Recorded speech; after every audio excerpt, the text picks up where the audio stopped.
Hello, welcome back to my channel, and thank you to everyone who watches. Just doing my normal Thursday night stream. Just gonna show some books, some DC books from a run that I'm collecting.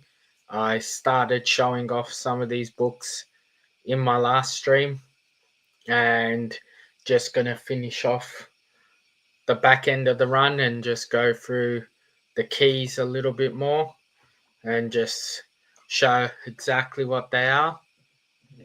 So I'll show the books and then I'll go through just chatting about what they are. How you going, Mitch? How are you, buddy? Alright, so in my last stream I showed that I've started collecting the DC 52-week run, and I got up to book 23 last week. I wasn't 100% sure on what the keys were and things like that. So I've got Key Collector up and can say what they are.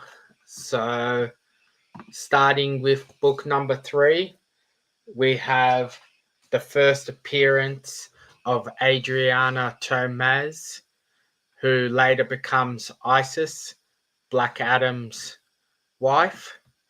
Obviously, she becomes his wife in this run of books. So the next key in the first 23 was week 6 with the awesome Green Lantern cover. So Green Lantern cover. This is the first appearance of August General in Iron and a first appearance of the Ghostface Killer, which is another key but not a major key book. Then we have week 7. Now this, if I do remember right, is the first appearance of Kate Kane. Now Kate Kane is Batwoman, but it's the first appearance of her not in costume. Then next key book we have in that run is week 9. So I know this is the second appearance of Kate Kane, and it's the first cameo team appearance of Everyman Project members Eliza Harmon, Eric Storm, Jerome McKenna, Hannibal Bates, and Jacob Colby. Now, obviously, most people know week 11 from this run because it's the first appearance of Kate Kane as Batwoman. As you can see on the cover, awesome costume, awesome cover. Then the next key book is week 12 with the new Isis and Black Adam on the cover. So there is another bit of a key to that book. So it's the first appearance of the second Isis, which becomes part of the Black Marvel family. So then we have week 17 with cool Lobo cover, and with Lobo coming into the DC universe, it's going to be cool to see what they do with him. So this book introduces the first full team appearance of the Everyman Project members. So, and then there's two more keys in that first 23 run that I showed. You have week 19, which is the first appearance of Lady Stick. Not exactly sure who she is, if she's even sticks around for long. Then you got week 21, and so week 21 is the first full appearance of Power Boy, first full appearance of Little Barda, and an unidentified character who was presumably omitted appears on the cover but does not appear in the story or elsewhere. So, key facts, but nothing major. And then you have the last one in the run up to 23, which is 23 with Black Adam on the cover. And this is key just for the fact that it is the first full appearance and origin of Osiris, brother of Isis and member of the Black Marvel family. So now we're at the books I didn't show. So we'll just go through them. We have week 24. I don't think there's many more keys left in this last bunch of books. So we have week 25 with unique cover. We have week 26, which is considered another key in this run. So week 26 is the first appearance of Sobek, a crocodile humanoid experiment of Dr. Savannah's that was befriended by Osiris. So then next up we have week 27. Like I was saying in my last stream, there's some really cool covers in this series. Just a lot of stuff happening and it's all over the place. You got week 29 with Flash and Old Flash, Jay Garrick on the cover. Pretty cool. Then you got week 34.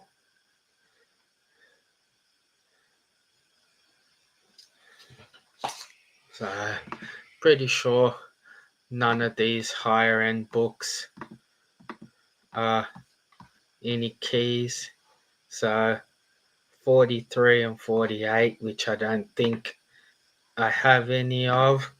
So let's see. 42.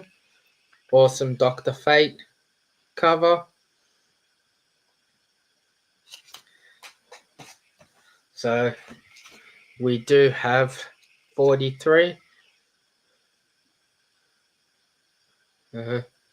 Cool cover. And 43 is Death of Osiris, devoured by his friend, a crocodile named Sobek, who could not control his instincts after seeing the super-powered man transform back into a handicapped boy. So, as you can tell by the reason these books are keys, it's a pretty weird storyline.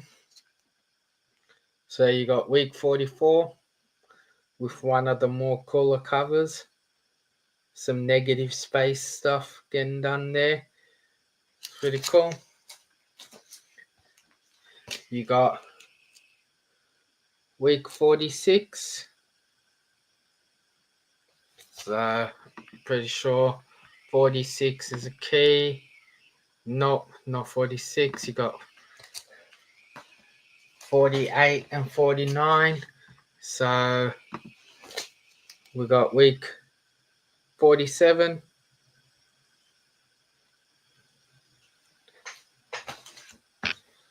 So week 48 with the question on the cover. So week 48 is Renee Montana becomes the question and origin of the birds of prey. So it's a pretty cool key to have. Then you have week 49.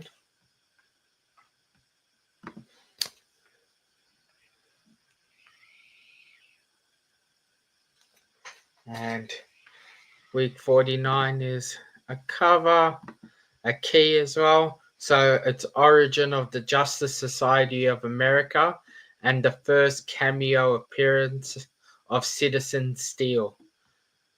Then the last key book in this run is the number 52, which I don't have. So, but we will show. Obviously, I have week 50 and week 51. So, week 52 is one of the smaller keys in the run. It's just the first cameo team appearance of JLA Axis, the alternative reality Justice League from Earth 10, where the Nazis won World War II, Overman, Bernhide, Green Lantern, and Flash. The official team name of the JLL Axis is something I can't even pronounce, and it translates to the Justness League. So,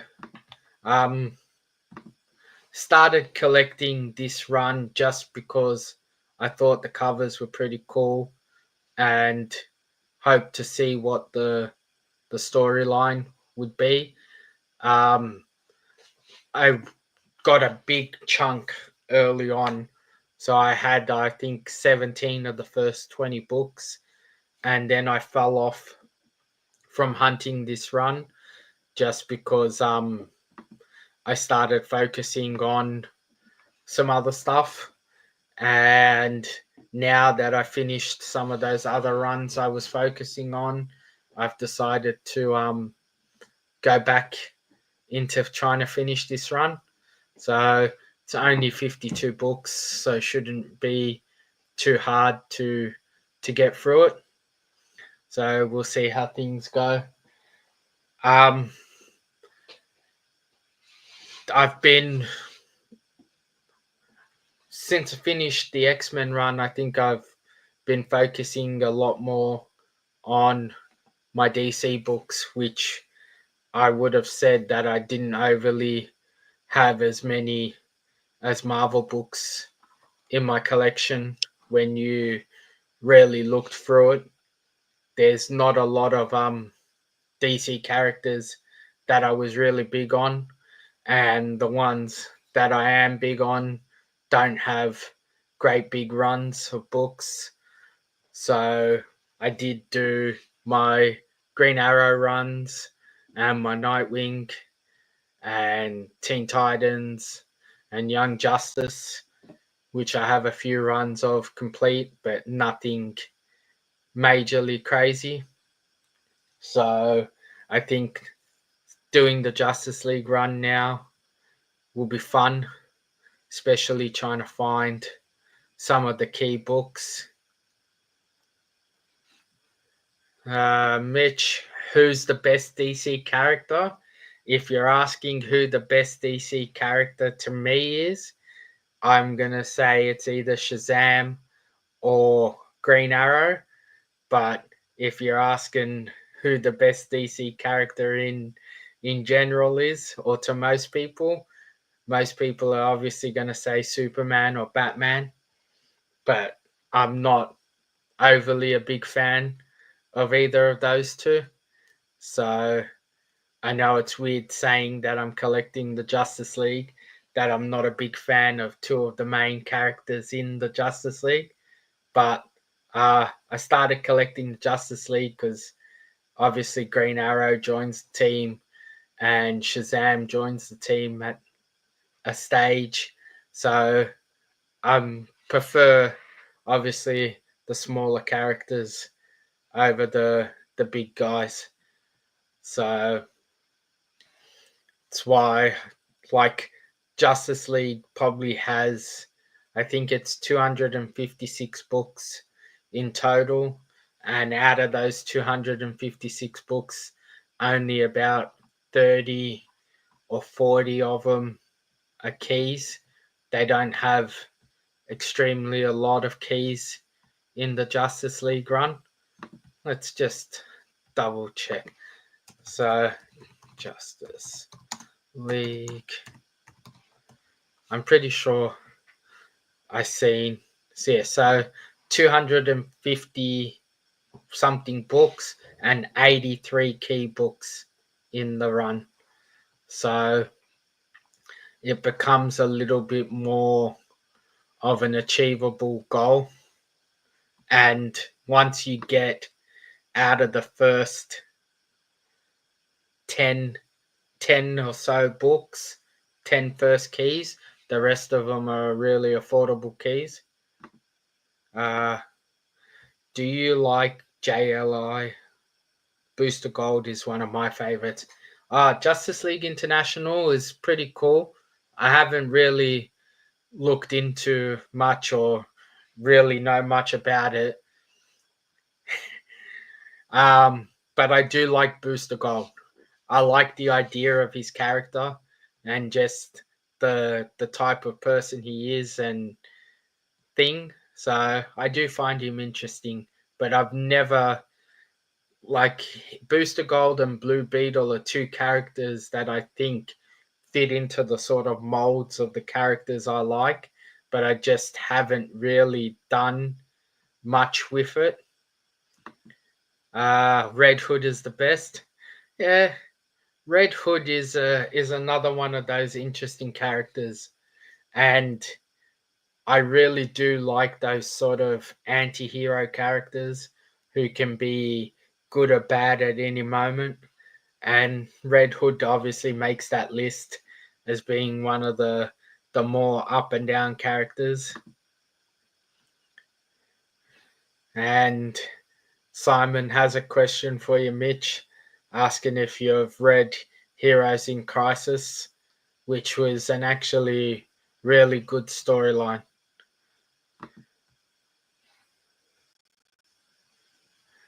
Yeah, so I'm going to assume, Mitch, Wally is your Flash. He's the one that you know as the Flash, or are you a Barry Allen Flash person? Because I I like Wally, but I Barry Allen I would say is the Flash that I would think of as being my Flash. Huh? You like Barry more? That's interesting. Considering that uh you sat through 9 seasons of the CW Flash, that's commitment, buddy. I was gonna say for someone your age, I know recently in comics, probably up until the last 2 or 3 years, they were pushing Wally a lot more. So most younger kids pick Wally as their Flash just because he's the one that was accessible to them. But yeah, the Flash series was an interesting set. They they were doing good, then they went a bit stupid, and then they reined it back in. I just started rewatching the Arrow TV series because it was one of my favorite shows and was the real reason that I got into really liking Oliver Queen Green Arrow and started collecting his books. And my big end game goal at the moment now is trying to get the Green Arrow's first appearance, but obviously it's in a very old key book, which is expensive. So I don't know if I'm going to quite reach that goal this time round. So, Simon, in saying that, have you actually read Heroes in Crisis? Or do you just know about it? Because I know it was one of those reads that got a little bit tough.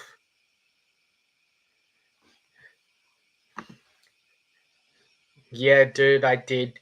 He sent me through some designs this week.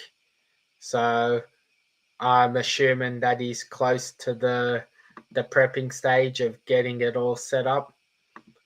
So hopefully by the time I do my next unboxing of books, which might be a while off just because I'm not really buying at the moment, hopefully I'll have it here and I can have it on display. Uh,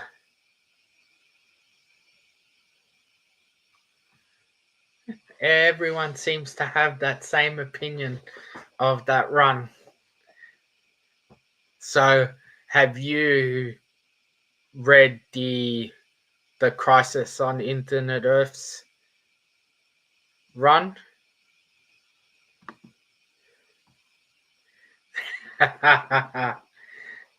They do. It seems like every DC storyline that's doing really well decides to sort of dive stupidly at the end. In saying that, I think I haven't really read a DC book in a while. I think the last thing I read was back in like the Nightwing number 70s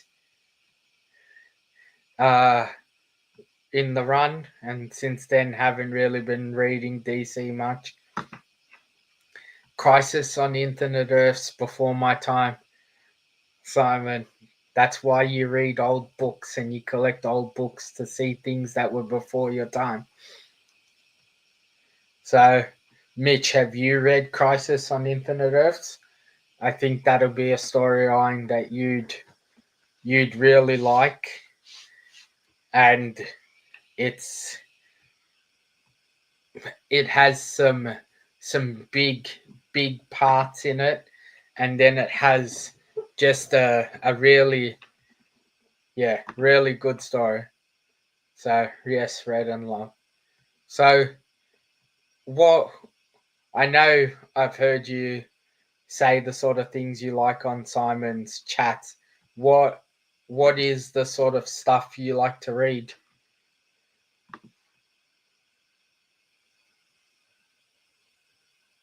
I'm going to have to grab the new DC Finest.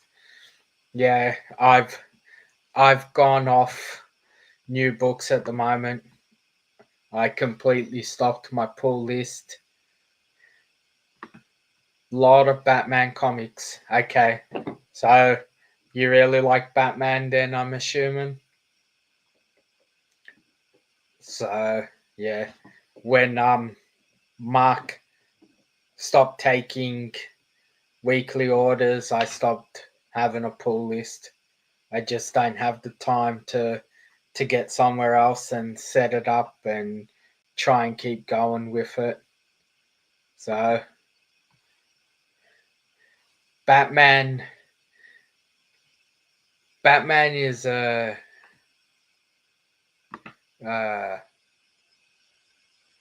with Batman, yeah. I find I think he's the initial character, so you can only do so much with him before it becomes more of the same over and over again. And I think that's what started happening for me with Nightwing. And that's why I sort of died off reading, just because I like the character and you can only just have the same sort of things happening so much before it becomes just like reading the same book every week, just with a different number on it. So that's why I liked it when they made him lose his memory and was a bit all over the place. Yeah, so the Rick Grayson story arc instead of Dick, um, it was a different take on him and something we hadn't seen before. And then it seemed like Mitch.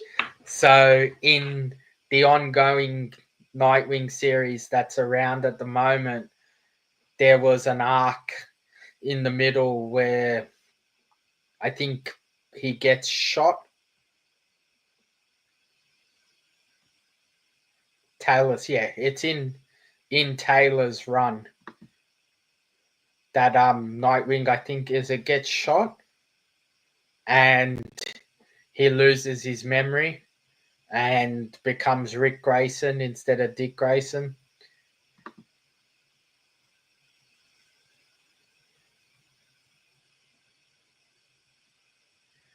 Like a real Nightwing fan. Okay. Oh, so yeah, but it's in the Taylor book that he was writing on in that same story, not same story arc, but same book. So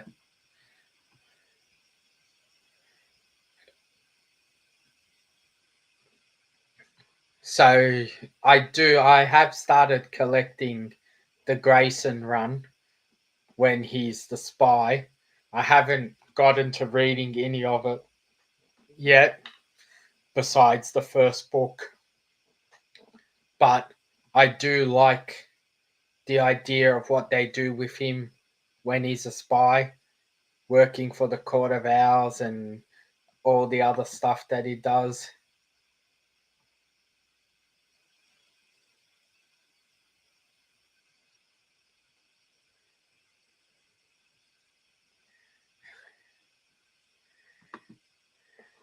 That's how they sell books, dude. It's how they make you buy another run that you weren't reading or you weren't even thinking about by telling you something happened in one book and making you go to another to to get the storyline. So I I get why they do crossover comics and all of that stuff, but I really do hate when they do that stuff. What's the point making you read one Batman book or one freaking stupid book from another series in the middle of a run just for a 5 second appearance of the character in the story? I know it's smart marketing, but it's just stupid for you. And it really is comics for you. So I know you're newish to collecting, Mitch. What's your Grail book?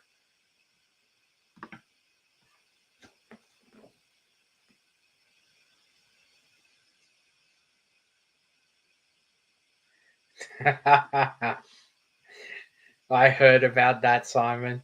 That's why I didn't even bother getting it. Too much bullcrap with fucking spin-offs. You have to buy 30 books that you don't even know or care about just to be able to get a story. It's just stupid. So what's your Simon, what's your current Grail hit list at the moment? What's the big book you're looking for? Or is it a slabbed card guy or is it aliens guy? Well, what's the top of the hit list for Simple Simon at the moment? Because my my top of the list book at this stage right now is Brave and the Bold 28. Obviously, first Justice League, so I can get the bigger books knocked out on this run so I can try and finish it. And then I think I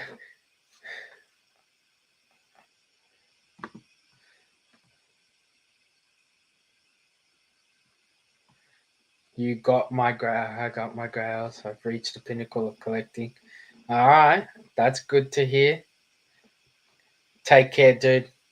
Obviously, I'll see you probably. I'm gonna say at Yarraville.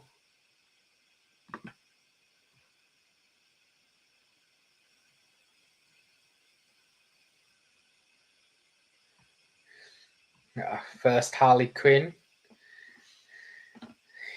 That is it's a cool book to get, Mitch. And um, so what sort of collector are you, Mitch? Are you a mint slab person? Are you whatever you can get your hands on, low grade? You don't care.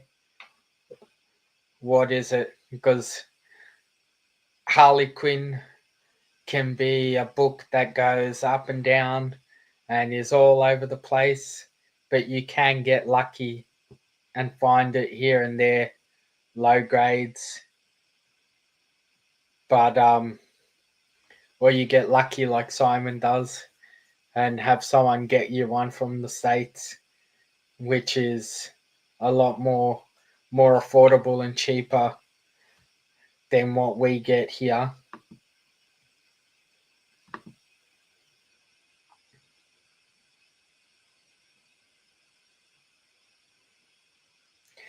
Ah, you're beating me. I don't even have the whole run of the original Batman Adventures books.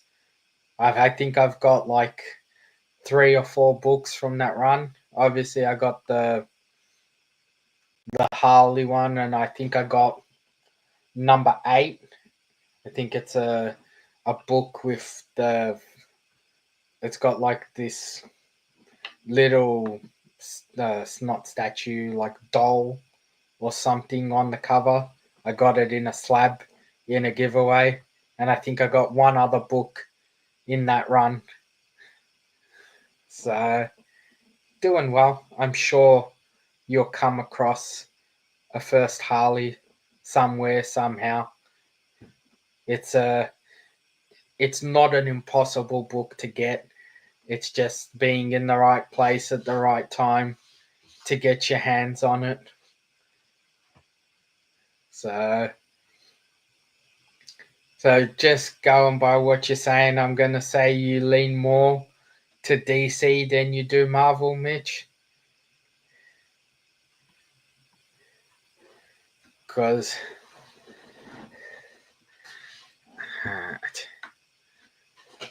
so I will show one other thing. But so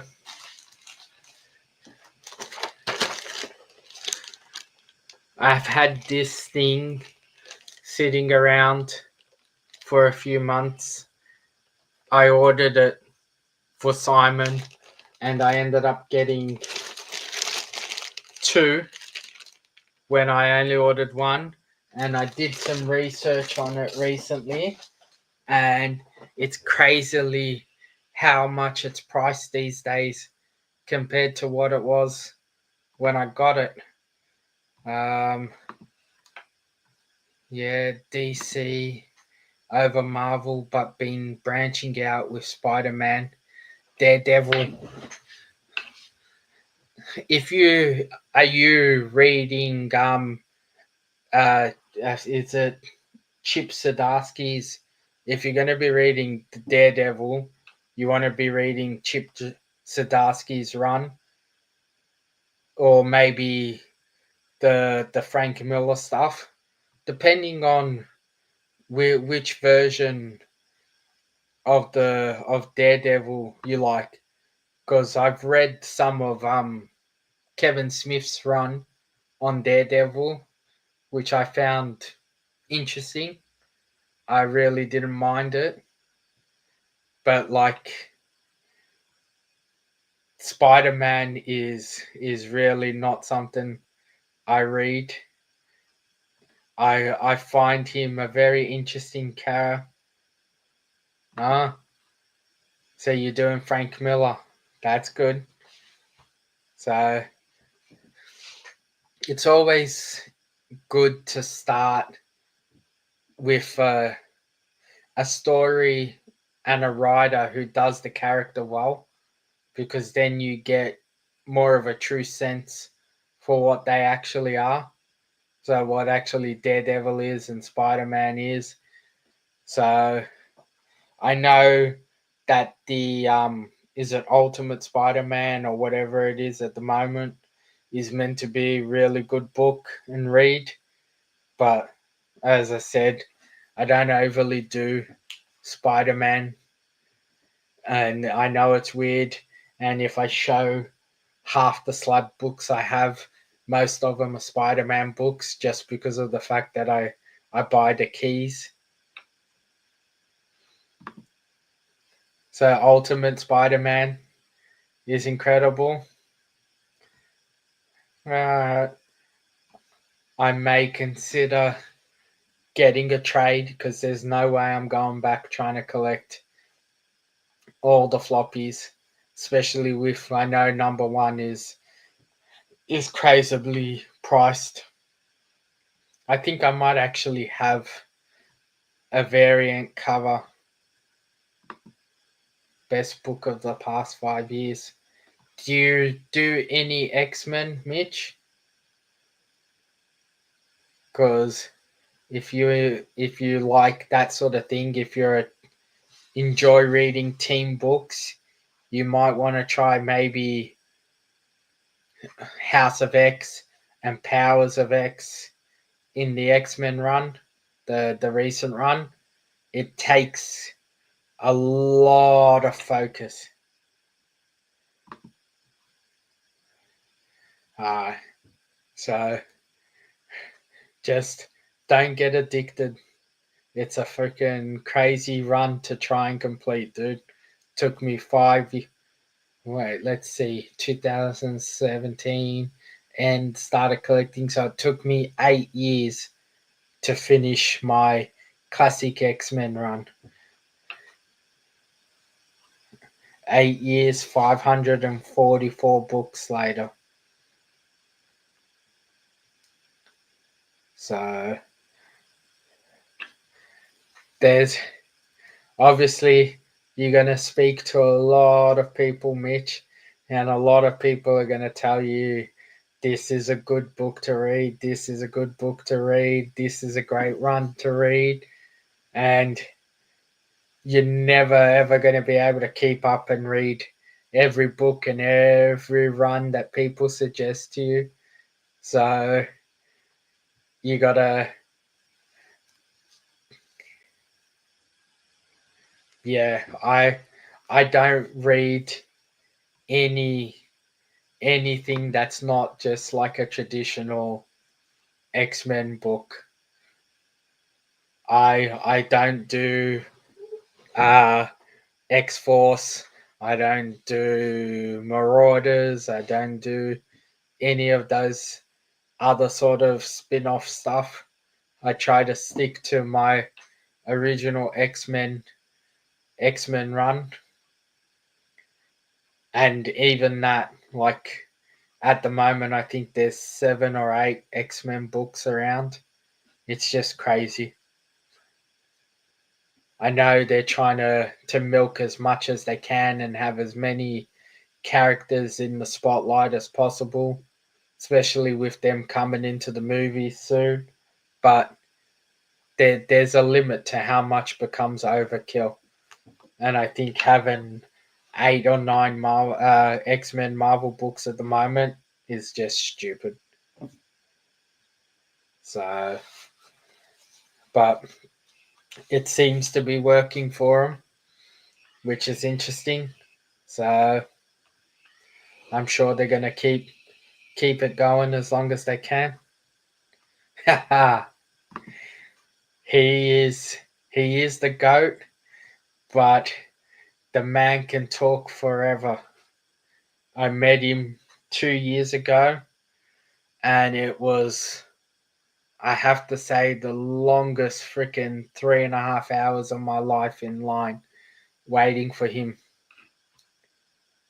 Uh, as I've said numerous times in streams, I get that and I think it's great that he really does love his fans and he respects them and he wants to chat to all of them. But when you have lines and lines of people lining up to meet you got to have a limit to how much you can talk to the one person before it should be I really need to be getting to the next person. And the drainer is you really want to have that chat, but after being in a line for 3.5 hours, when you get to him, sometimes it's just sign my book so I can go to the next person. And some people, the way I see it from my point of view was that most of these people haven't traveled the 24-hour or an 18-hour trip to get there to meet these people. So waiting in a line for 2 hours after taking maybe 2-3 hours to get there from wherever they came from, they don't mind it.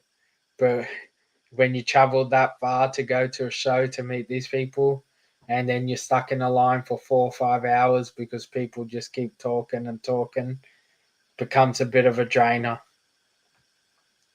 But he is the GOAT.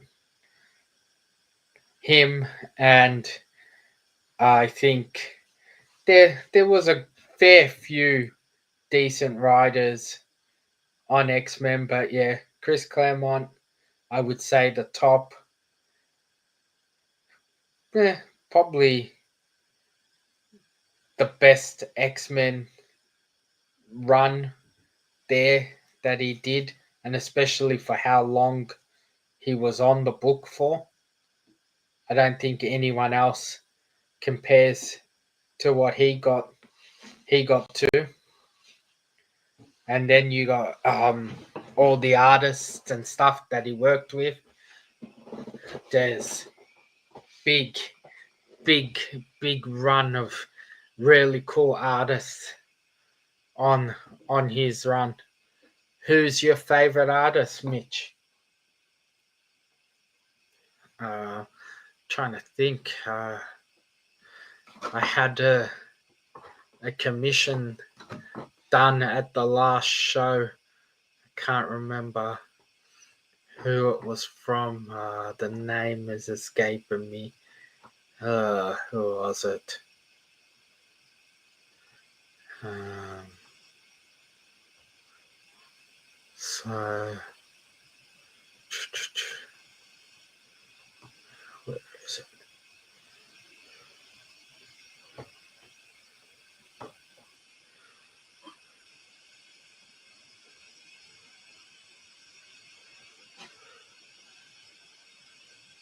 Greg Land.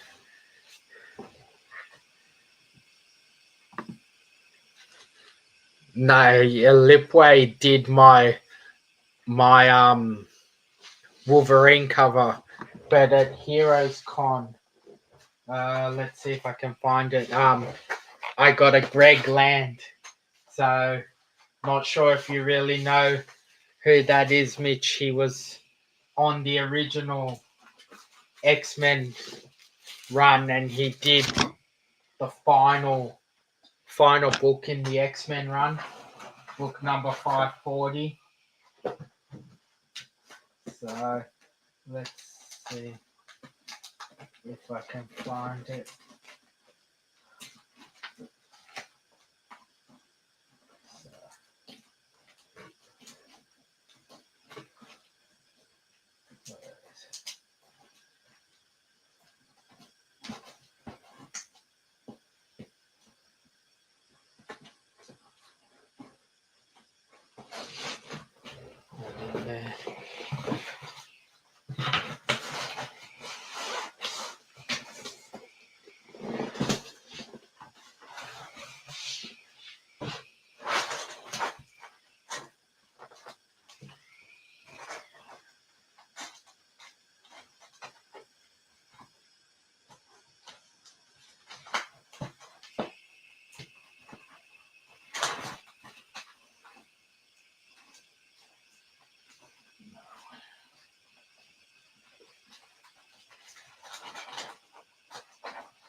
Oh, not gonna find it because it's with another artist.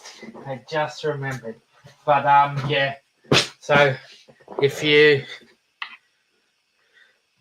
the best art is arguably Mike Zeck, Jim Lee, or Tim Sale. Ooh, are you talking X-Men or are you talking in general? Because I would have to put Greg Land in there, especially on original X-Men. Uh, Jim Lee, yeah, really like his art. Mike Zeck is just like next level, especially for his era. Hey Brian, how are you, buddy? Yeah,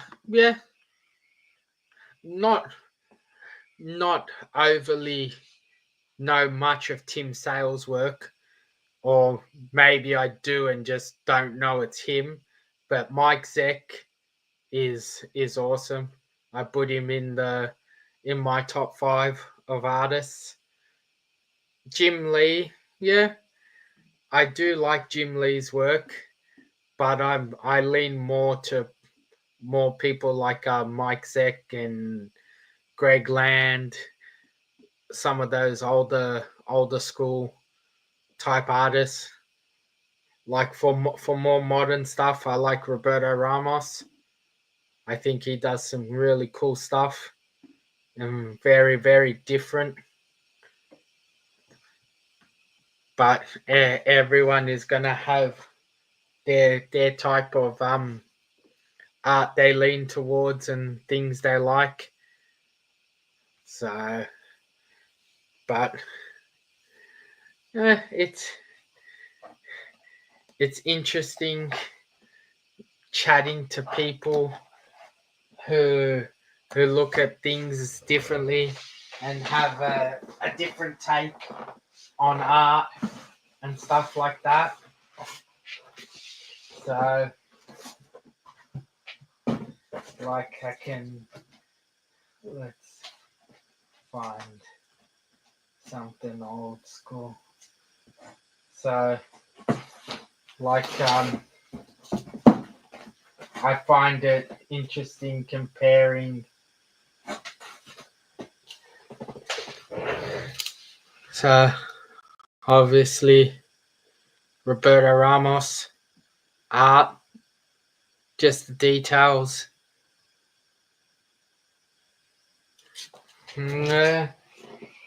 John Byrne, yeah, I do like his stuff, but some of the other stuff, so like this modern art stuff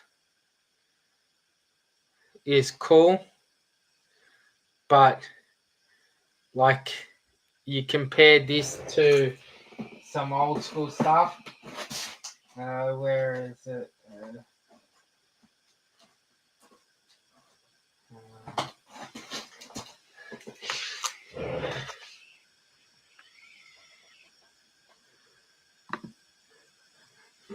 Mike Zeck does have amazing covers, and he's just I would say, even his personality, and you speak to him, he's just an awesome gentleman, very down to earth. How you going, bro? How you going, Dave? Thanks, buddy. It was one of the pickups I ended up getting from C2E2.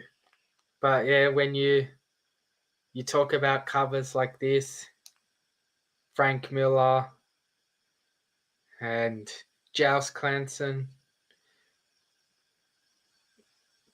that's the more of the sort of art and stuff I lean to compared to the newer stuff. The newer stuff is awesome, and you gotta give it to the guys who can do that stuff. But then old school books,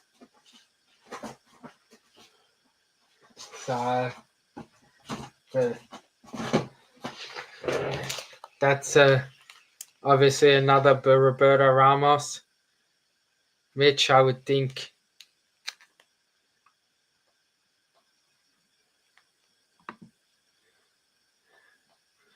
He's another awesome gentleman I've been lucky enough to meet. He's got some really cool prints. But Roberto Ramos, like I said, for newer style art, I put him as one of my top fives. I really like his stuff. And the for like really new artists, where is it?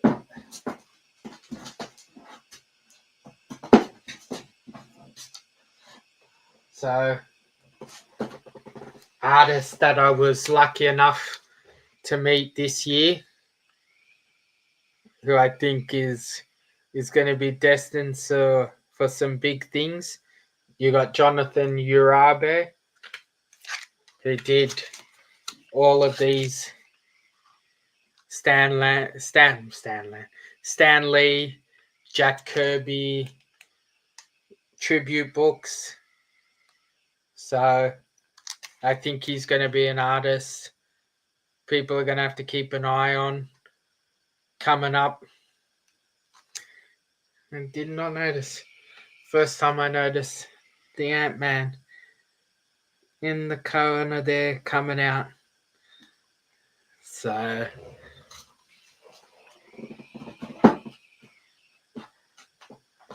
there's a lot of cool artists, and a lot of them, gonna be honest, that I probably don't even know who they are or what books they've done, but I know I like, their art when I see it, and then I'll probably be very, very surprised when I find out that it's them who actually did it. But there's someone out there for everyone. Hello, madam. How are you? So, but a lot of the artists you're mentioning, Mitch, are not people I would think that someone who's really just got into collecting would really know much about. Jim Lee, yeah.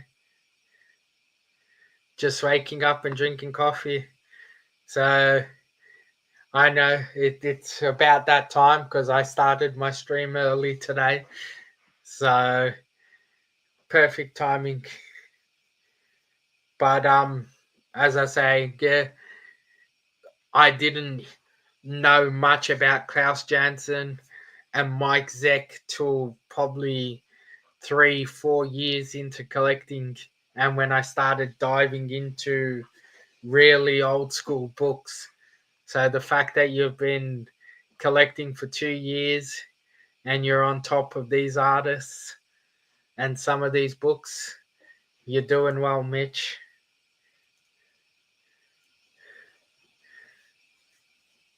So Brian, who's your favorite artist?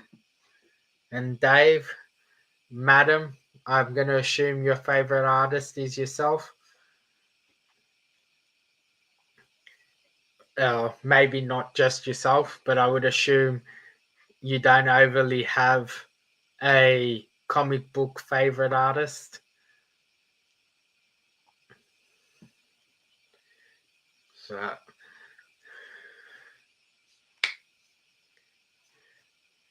okay. Uh, uh,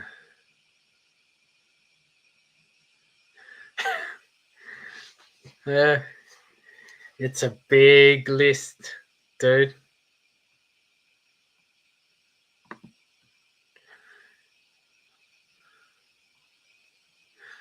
Who? Bernie Wrightson. What book's he on, Dave? Jack Kirby is like the godfather of comic art, I would say, especially in the superhero game. McFarlane, yeah, is McFarlane is he comes into the original Spider Run late on, doesn't he? Like 300s, or is it later than 300s? Okay, as in Dave, mainstream horror books like through Marvel and DC and that, or horror like pre-code horror? Hey,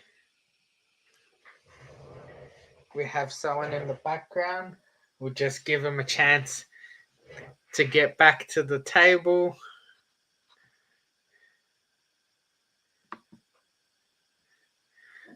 And so, okay. So,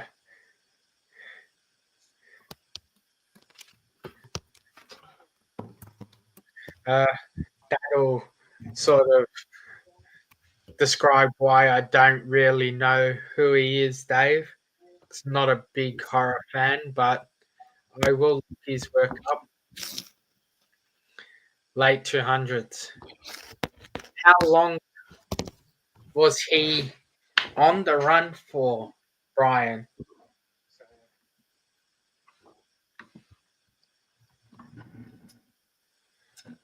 Hello, how are you? I'm good. How are you? Can't complain. So How you plodding along like always. You managing? Yeah, bit better off at the moment. Just work's been a little bit more easy. Weather's been a bit better. So Okay. making things flow a little bit easier too. Yeah. So, and how's things on your end been? Okay. I have a visitor coming next week. Okay. On Saturday actually. She's coming for a week, a friend, so I'm excited about that. And Take care, Mitch. Bye, Mitch. And I'm just sculpting. Have you heard back from that grant? Still not? No, I think in September I'll hear. Okay. So I'm just manifesting and visualizing me getting it. You know? That's good. You were asking who your favorite artists are? Yeah. Do you have a favorite comic book artist? I have a couple. Okay. All right. I gotta say that Middleton. Josh Middleton. Yeah. He's a brilliant illustrator for sure. Painter, whatever you want to say. His stuff should be framed and in museums, I think. Some of his Poison Ivy issues he's done, they're so realistic and so beautifully done. He reminds me of John Singer Sargent, who was a portrait painter. It's like just as good. And then I like Frisian, Jenny Frisian too. I got some Frisian. Jenny Frisian, yeah. Frisian. Her, I have to admit, I do. With her work, there's some pieces that I just think are absolutely perfect and thing, and then a lot of it just seems like very same. Yeah, and in not saying that it's not that it's bad, but it's just same. Like you could look at 10 of her covers and you could think that they're all 10 of them the same, and then she does that one cover that is just completely on a different level. Right. Here I have a couple that I was Like this Frisian, I think, is fantastic. Vampirella. Yeah. Vampirella. She's got some really cool Vampirella covers. Yeah. So And her Poison Ivy covers too, I always liked. I don't actually have the cover, but when I met her at Heroes Con, I bought the Harley and Poison Ivy prints, the side by side ones. Right. So I have them. I met her at Heroes 2 for the first time. Yeah. And what did you think of Miss Frisian? She's very, very nice. Her partner, I don't know if was as full on there. The first time I met her, her partner was a little bit like just. I get why he is the way he is because the way she looks and what people say to her and thing. Yeah. But you're putting yourself in that position, you have to be expecting that stuff, especially from the not everyone in the community is thoughtful in the way they communicate. This is true. So but then I met her again at C2E2 Uh-huh. and it was just he seemed a lot more laid back there and stuff, and it was like it's never a bad experience meeting her. It's just the whole situation of thing. Her boyfriend? Yeah, I think it's a Never. husband. I Okay. don't think it's their boyfriend. Trying to think, I should have the book that I got signed. I got 2 things signed by her actually from there. I was going to show off. At C2E2, I only got 1 or 2 things signed because obviously I had met her the year before at Heroes. Yeah. And I got like 30 things signed. 30 things signed? I had things for everyone. I had Did things people hate you behind you? I had less than 90% of the people that met her. I was in line behind a guy who had a short box full of her covers. Just every cover. Oh my god. But yeah, last year at Heroes, I had stuff for Simple Simon, for Sarah, for me. Oh my yeah, I friend. imagine you from the whole Australian crew there, I bet. Yeah, so I was getting stuff signed by a whole bunch of people. Like, For others, that was nice. I've got the 2 short boxes worth of stuff I got signed from C2E2 still sitting here. This is my Santana Frisian. The foil cover.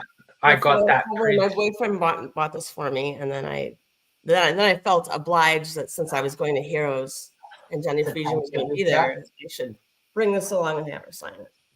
I got that print as well. I got that one. I got this. I guess this is G.I. Joe. Matt Heroes for Hire brought me this at Heroes Con. Okay. And then I had it signed by Jenny too. All right. That was awesome. So yeah, that's the Tana cover is one of my top covers from her. Really? Yeah, I really like that cover. Oh, I also really like Franzetta too. That's one of my faves. Who? Franzetta, Frank Franzetta. More horror style. Yes, but he's so talented.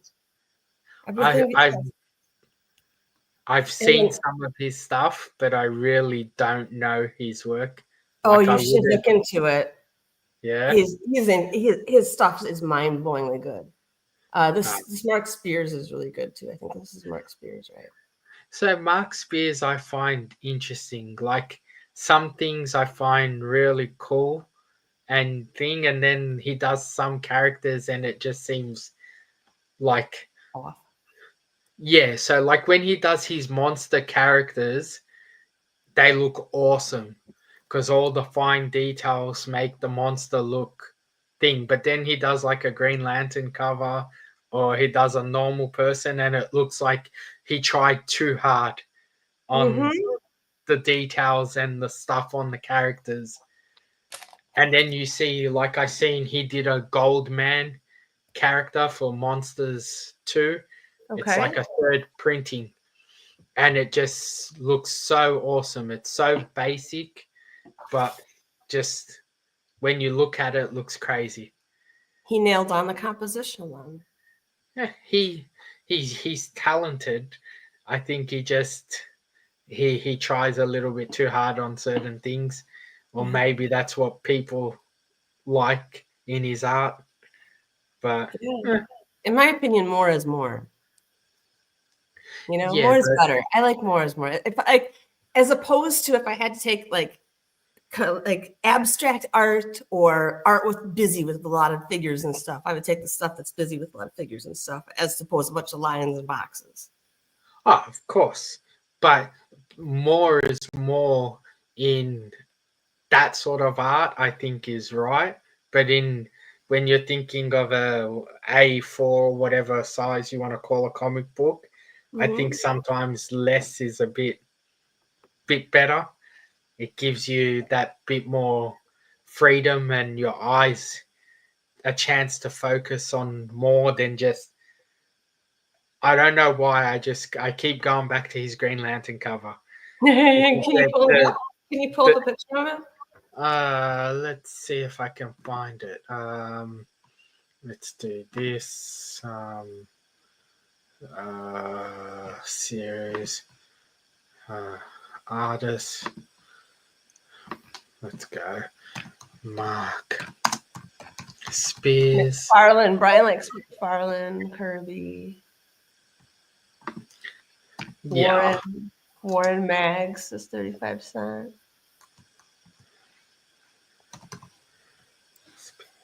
Sparks. Spears. Let's see if I can. He comes up. Yeah, I'm gonna pull up a Middleton for you. I wish I had my Middleton. Middleton, Poison, Ivy, Cover. Joshua Middleton. He's one person who was at Heroes who I didn't meet, and I'm kind of bummed I missed out on that. I haven't had the chance to meet him yet either. I mean, so, this is just the close up of some of his stuff, but give me 1 second. Poison Ivy. Yeah, Middleton's work is on another level. Yes, I mean this Poison Ivy. Just a second. God, I mean the perfection. You know. So, Jesus. But I mean, it's like I'm looking at a picture. Artists like that, I think, just have a lot more imagination and eye to detail than most people even consider or think of. So I cannot. Yeah, I can see what you mean though about the space. Like I understand like David Nakayama's stuff, how he uses a lot of negative space around his characters. He uses a lot of space for the composition, so it's very centralized characters. So there's the guy. I'm not sure if he was at Heroes. Something Christopher. Oh, he does all the Spider-Man negative space covers.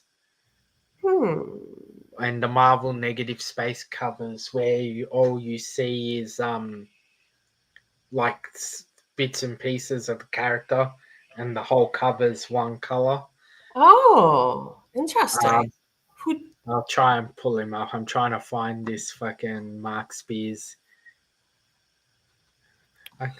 Maybe the Green Lantern covers that I'm finding, maybe I'm mixing up the cover I think is Mark Spears with a different person. So, but obviously, so like, Is this first one the one? Yeah. so this is a thing, but there is. Let's see, view image. So this is not the exact cover I'm thinking of, but now I need to share a different screen. So Okay. let's stop screen, present, share screen, share, and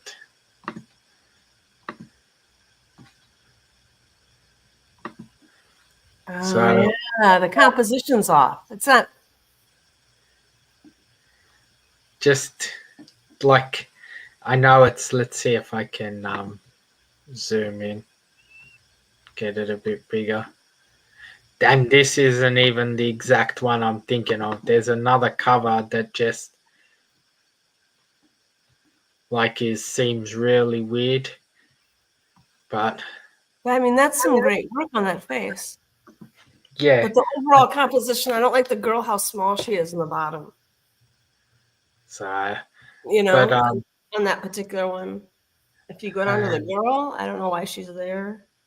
I think it'd be better. oh yeah, on the bottom, and I Yeah. think it's let me find the other guy. I think it's Jason Aaron Christopher.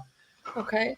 Here's Franzetta's. Here's an example of a Franzetta, a guy with polar bears. Here, I can show you. Uh-huh. He did a lot of the Conan and stuff. Conan's and the like magazine style books. I have seen his stuff, but I'm not really that into that sort of stuff. Okay. So, um, negative space. Yeah, I actually have this shirt because someone very nice from the comic book community gave it to me. There's always people in the comic community giving out stuff. I know, it's so nice. I'm bad. It's like this. I like the post office. Like I live in a kind of rural area, so the post office for me, like I can't like just put something in my mailbox and they'll take it. I have to go to the post office, Okay. which is like in the fourth dimension for me. Very hard to get to. I can imagine being in the desert, like you said. Yeah. Uh, Guess what I found? what? Last week I found a tortoise. Tortoise in the desert. A tortoise, yes. A wild tortoise. Okay.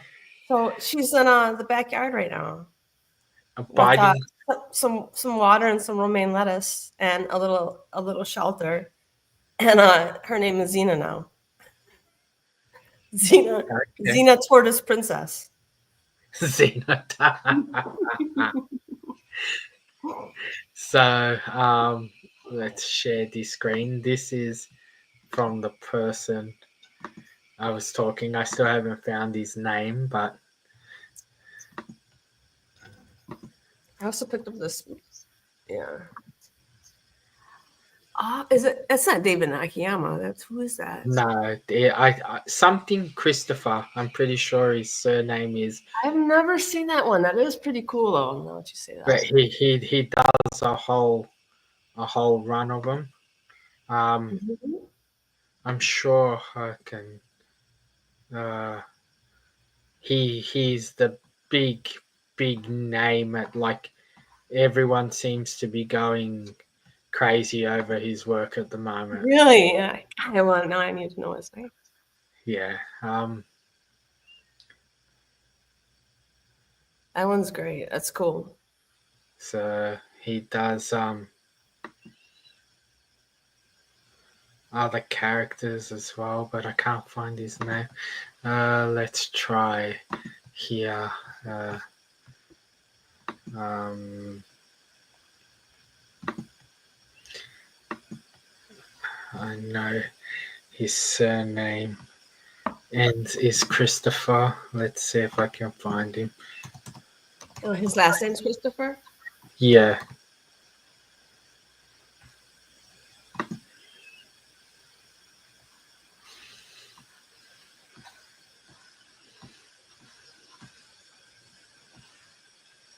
John Tyler Christopher.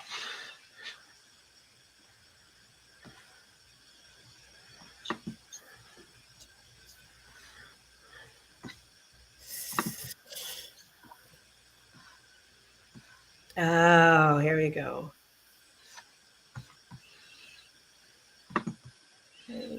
Newsletter. Production. Dang. Okay. Yeah, I see a whole bunch here. You got that one. This Phoenix one looks cool too. So yeah, like obviously the cover I showed is probably not extremely the best example of his. Let's see, like he's got this Magneto, which is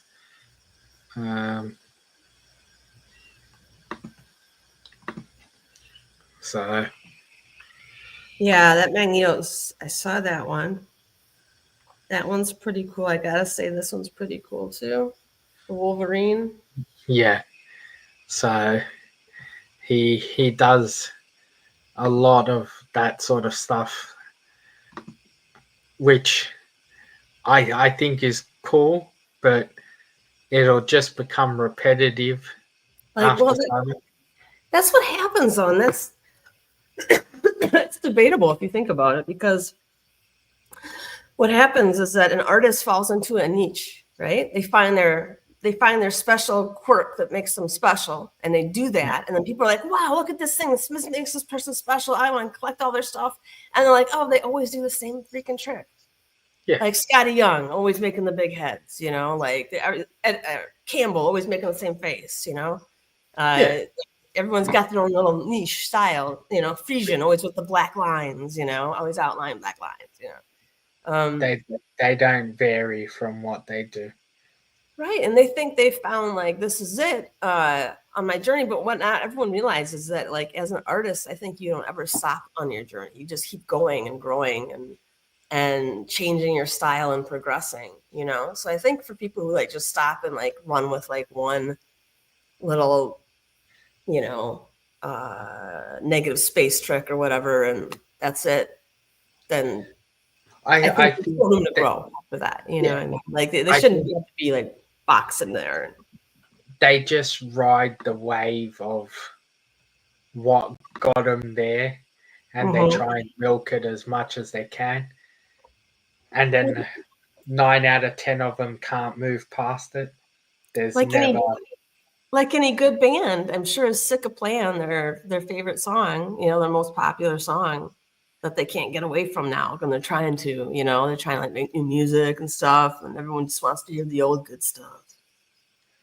Hmm, it's. I would assume it's hard for an artist to break into a field and then stay relevant in the field.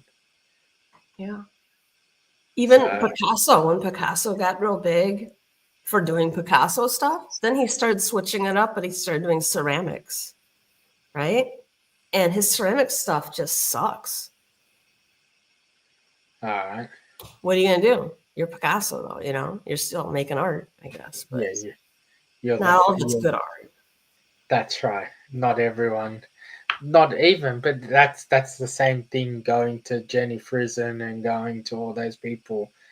They, I think they get so entrenched in they have to do the character that certain way, that certain look, that 90% of the work comes out like that, and then there's one cover they'll choose, I'm going to do something a little bit different or do something a little bit this. And I think it could be probably even just the character, because Mm-hmm. if you're continuously drawing Poison Ivy and you got the look that you got recognized for doing her from, obviously you're going to keep trying to replicate it because that's what people like. Well, I think there's like Frisian, I think, and David Nakayama have really portrayed Poison Ivy in a different light, with like mushrooms growing on her, and her like transforming of fungi, and Yeah, but when you look at her overall, like her shape and her face, it's always the same. Like they, not in a bad way, but they always resort back to the same thing where when they did their first Poison Ivy cover that made them big in that thing, they leaned straight back into that. And that's why I think like when you see Jenny Frison who does the G.I. Joe book or does a character that she hasn't really done before, yeah. she can go to a different place, and that's why her work on that will look a lot more cooler than the standard stuff she always does. You think so? You think the GI Joe is better? I Like the don't GI think it's Joe is better. kind of or whatever.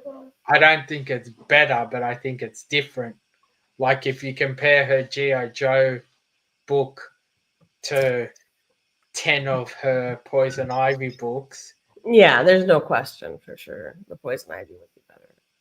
yeah, but you see something a little bit different from her in that than you do just in her standard Harley Quinn, Poison Ivy, Yeah, and something is killing the children. right. Like, This is not her best work for sure. nah, Like she like the composition could be better, the background color could be lighter. The she's colors could pop she's more. she's done another GI Joe cover that's a lot better, the Baroness cover. Oh, okay. So that's the one I'm more talking to. Her Baroness cover is a lot more better than that. Let me see. Jenny Frisian Baroness. What time is there? 1038.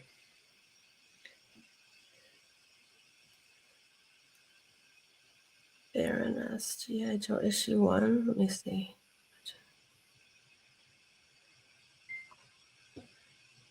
I had a Jenny Frisian original art,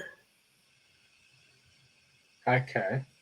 and I didn't end up with it after everything happened. But I can show you what I did have. Um, I did have the original art for.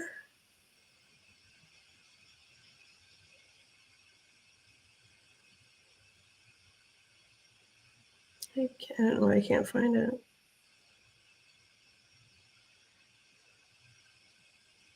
I know which one it is here. Vision.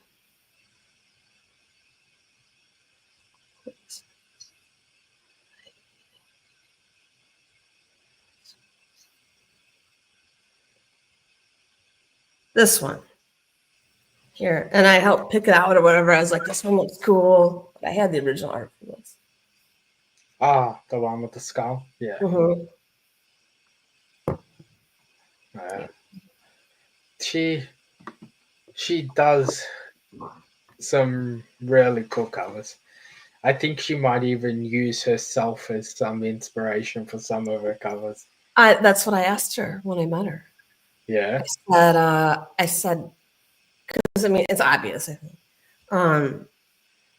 I'm like, do you ever use yourself as a model for your covers and stuff? She's like, well, that's what they say. You just kind of do what you let you know, you know. She didn't really answer, you know, she just kind of gave me some answer like that. And I was just like, all right, whatever. Yeah. I was I expecting more. she's not much of a talker. No, And no. I think that's more maybe not just because she doesn't want to. I don't think her English is the best. Really? Yeah, because she's not. She's from where's she from? She's from a European country. I'm pretty sure. She's not American. All right, let's find out.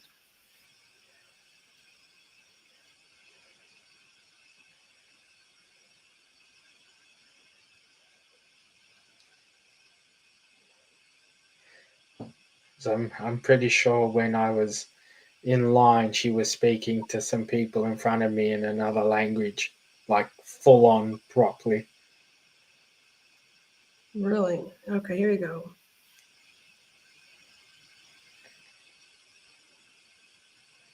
She resides outside Chicago.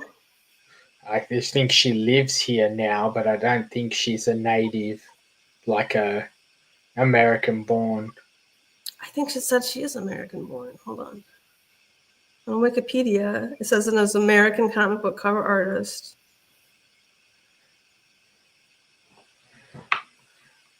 She graduated from Northern Illinois University. Maybe then I'm mixing up. I think, yeah, she's.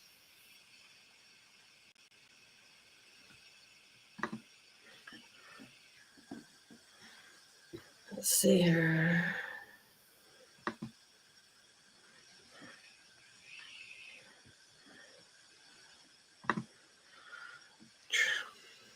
Artist spotlight.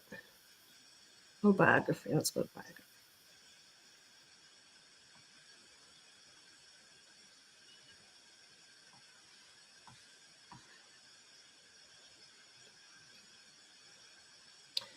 Oh, she's in numerous galleries too. In Chicago, it featured Jenny Friesen's work in the past.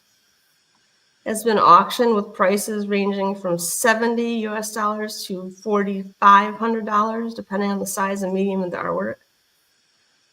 Since 2023, the record price for this artist at auction is $4,500 US. And that was the Department of Truth #1 variant cover original art. Sold at Dallas in 2024.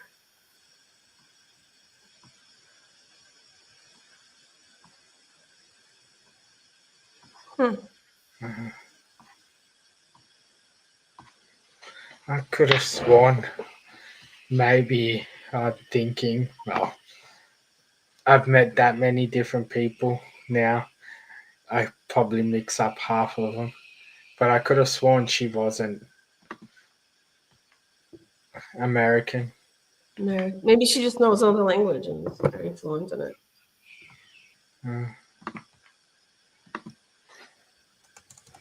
Other information.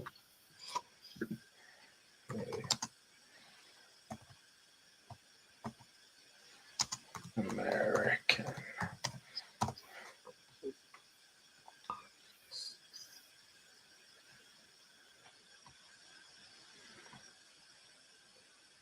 It's a deep dive into Frisian. Yeah.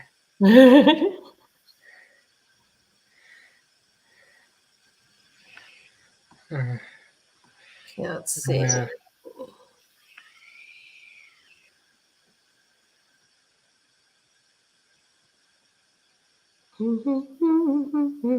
can't tell. And nothing comes out and just says she was this born or this. Oh, I'll find out. I'll ask Simon. Simon, yeah, he's a big Frisian fan. Yeah. So, but there. I think a little. No, I think most of the modern artists just do a really realistic, awesome job in what they do. Yeah. And it's different than what we're used to and what we got beforehand. Yes. The Dickos and the Yeah, yeah. the Clarence Jansons and all It's that like stuff.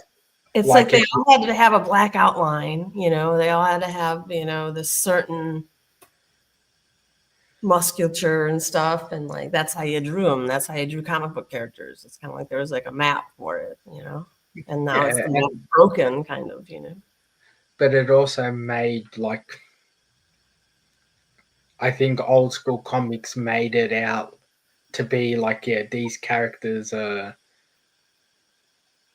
not meant to be something you consider real and like brought to life. They're meant to be those, Cartoon. yeah, those things on pages that you want to escape into those pages and thing. Where now you look at a Jenny Frison cover and a Nakayama and a Middleton, and you think, oh, you could see that person walking down the street, Yeah.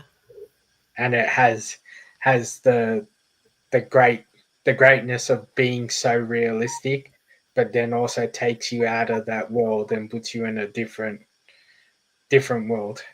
I don't know. I think like the Middleton's Poison Ivy, he makes it real. He makes her real for me then. You know, he makes her brings her to life. So I would say no before Jenny Frison, Middleton, and all that got onto like Poison Ivy and Harley Quinn. You would just look at her as a character, as a thing. Whereas now you can look at him as a person. Yes. Yeah. So Worthy of their own story.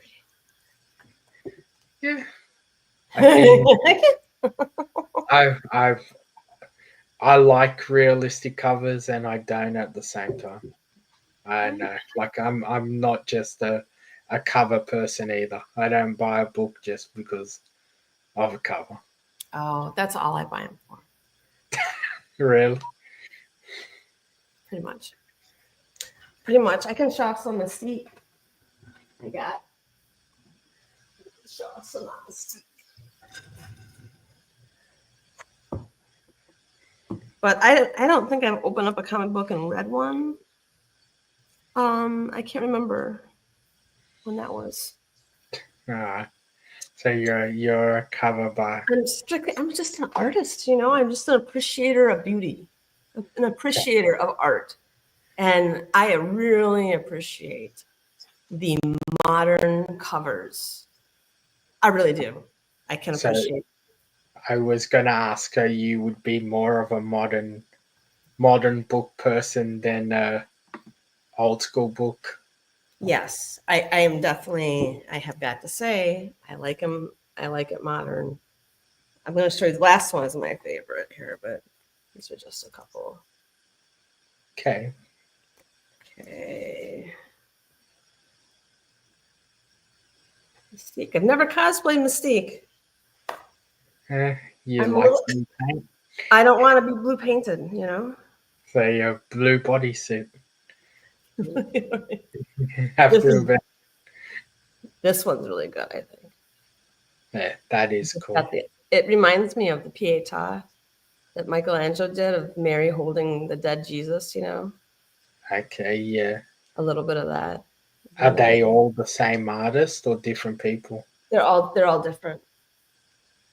I don't know who this one is. This one says Townsend. Do you know that artist, Townsend? Townsend, yeah. Okay. Yeah, he's really good. This is the first Townsend I've seen. I could not tell you any other Townsend. He was on he did a fair amount of one of the later X-Men runs. Okay. Townsend. So like I have a fair amount of that of the original, not a fair amount, I have the whole X-Men run. Where is but you're comparing so like that's the old school art of X-Men. Okay. Yeah. Yeah. And Mhm. then you look at the new stuff that's on X-Men. Yeah.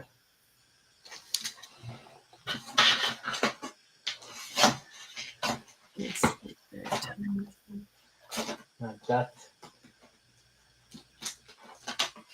why I was saying, like, this guy going from the is going to be someone he does sort of like in between, like very realistic, but still, So that's Stan Lee as Doctor Doom and Galactus. yeah. Okay.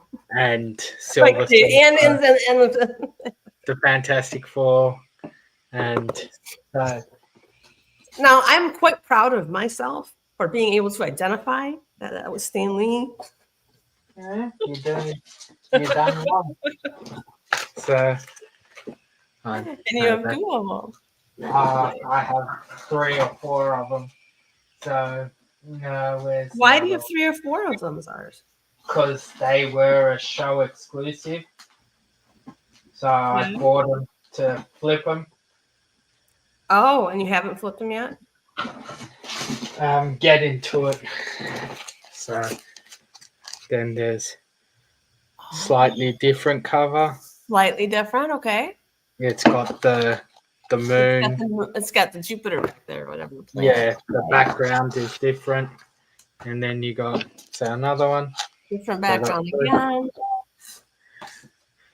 And 2 different characters. Ooh, that one's nice.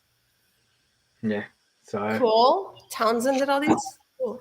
no, Oh, his name is so this one is different, but Jonathan Urabo. ooh, I don't know who that is, but I like whatever I'm seeing. Yeah, he's very new artist. What's his last name? How do you spell it?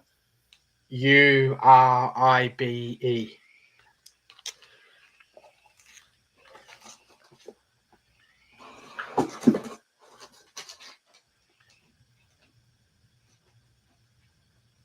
So cool.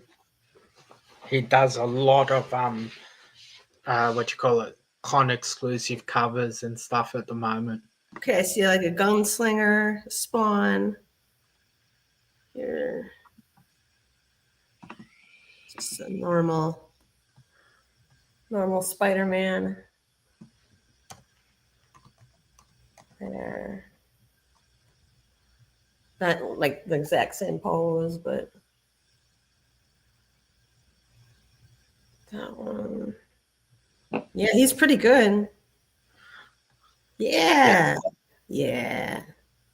I mean, and not awesome. Like not everything is mind blowing. no, but his art is sort of that like in between of realistic but still cartoonish. Mm-hmm.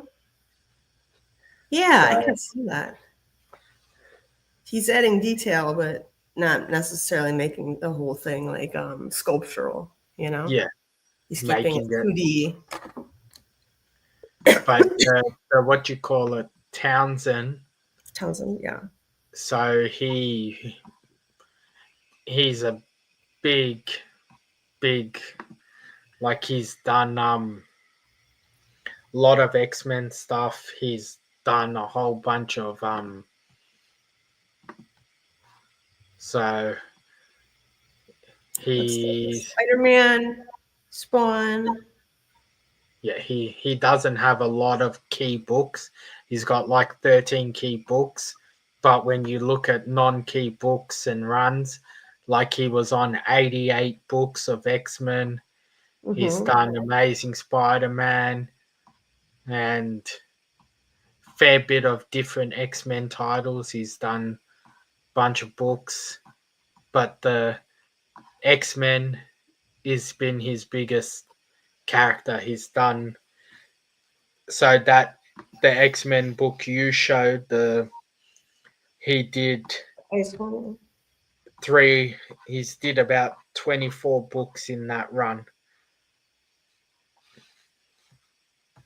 I think this is my favorite so far of everything I've seen of his. Yeah, it's Yeah. very different cover. So Yes. He was there's inspired, I think. there's a lot of cool covers in the X-Men books. In the X-Men. Okay. So, Yeah. Oh my gosh, yes. so he's got the new X-Men run.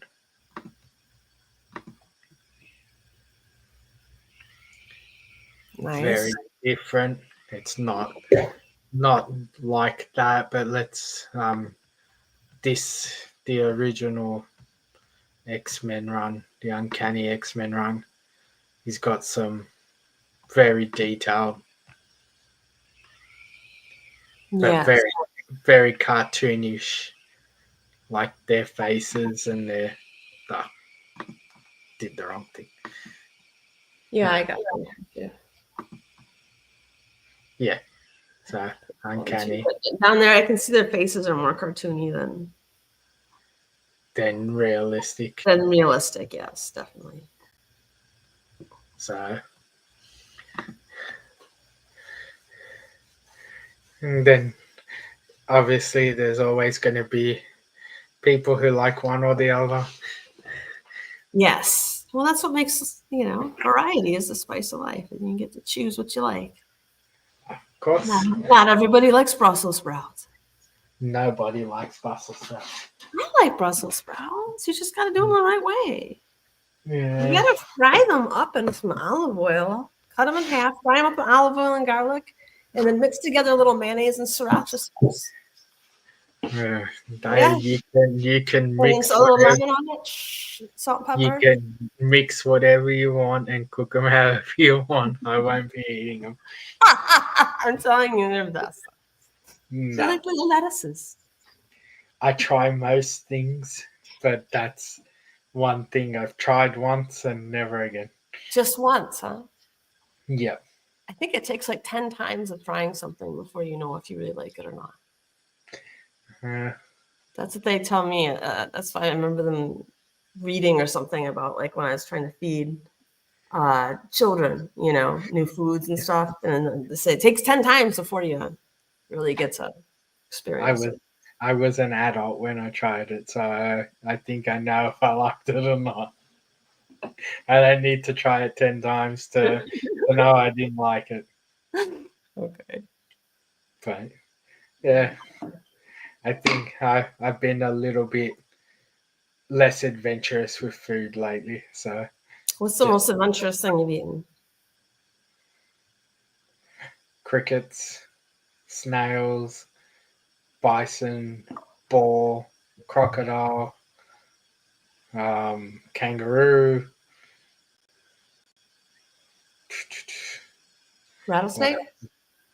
Nah, I haven't had rattlesnake yet. Ostrich? Maybe. Like I can't remember. I think so. Sorry. No, you've had quite a variety of like weird stuff for sure. Yeah. So I used to, if I went anywhere and there was a weird thing on the menu, it was the one thing I was getting. That's cool. That's good. That's adventurous. Yeah, but now lately, don't go to places like that as often that have the weird stuff. It's more mainstream things. Mm-hmm. So snails were interesting. Crickets. What were snails like? I've never eaten a snail, nor do I ever want to. But what was it like? So snails are like, I would assume, like bison. Like 1 second cook too long and it becomes like really bad to eat. Just really tough and chewy and cooked perfectly. I would say the closest thing I can probably think of to compare it to is an oyster. Ew. But obviously a lot smaller. I have made the right decision not trying snails. And also in saying that, like the snails I ate, I don't know what the size of snails are in America because like Pretty yeah. big. Yeah. So like the snails I ate were probably about that big. Small, huh? Yeah, like you Okay. would think they were probably farmed, like grown and bred Oh, and farmed. It's not okay. like the look of a snail because like a normal snail here is probably about that big, Okay. like Yeah. when you're walking around. So Hmm. it's not like you were eating them. So you were eating like juveniles. I don't know if it was juveniles or just how there's smaller versions of. Stunted, gross snails, It's midget snails. all right. Heroes Con next year. I'm sure Dave will have some on the menu for you. Of course, there's so many things I won't eat, and that's one of them. Yeah. Octopus is another one I won't eat because they're so smart. I think they're on like a list now of like being really sentient creatures, and that it's frowned upon now to look up to eat them. Okay. They're Yeah. evolving so quickly. Like they've like made like a society by Australia. I heard there's an underground like colony of like octopuses who have like made like their own like colony, and they have neighbors, and they have fights, and they have their own social structure and stuff starting to form. Okay. Isn't that crazy? It is, but I still eat octopus, so it's not. You do? Yeah. I mean, think about how smart they can get out if you put an octopus in a mason jar and you screw the lid on. It can Yeah. unscrew the lid. It'll figure out how to unscrew the lid and you get itself out. Yeah. From the inside, I know. But you say that about any animal. Most animals can be smart, but people still eat them.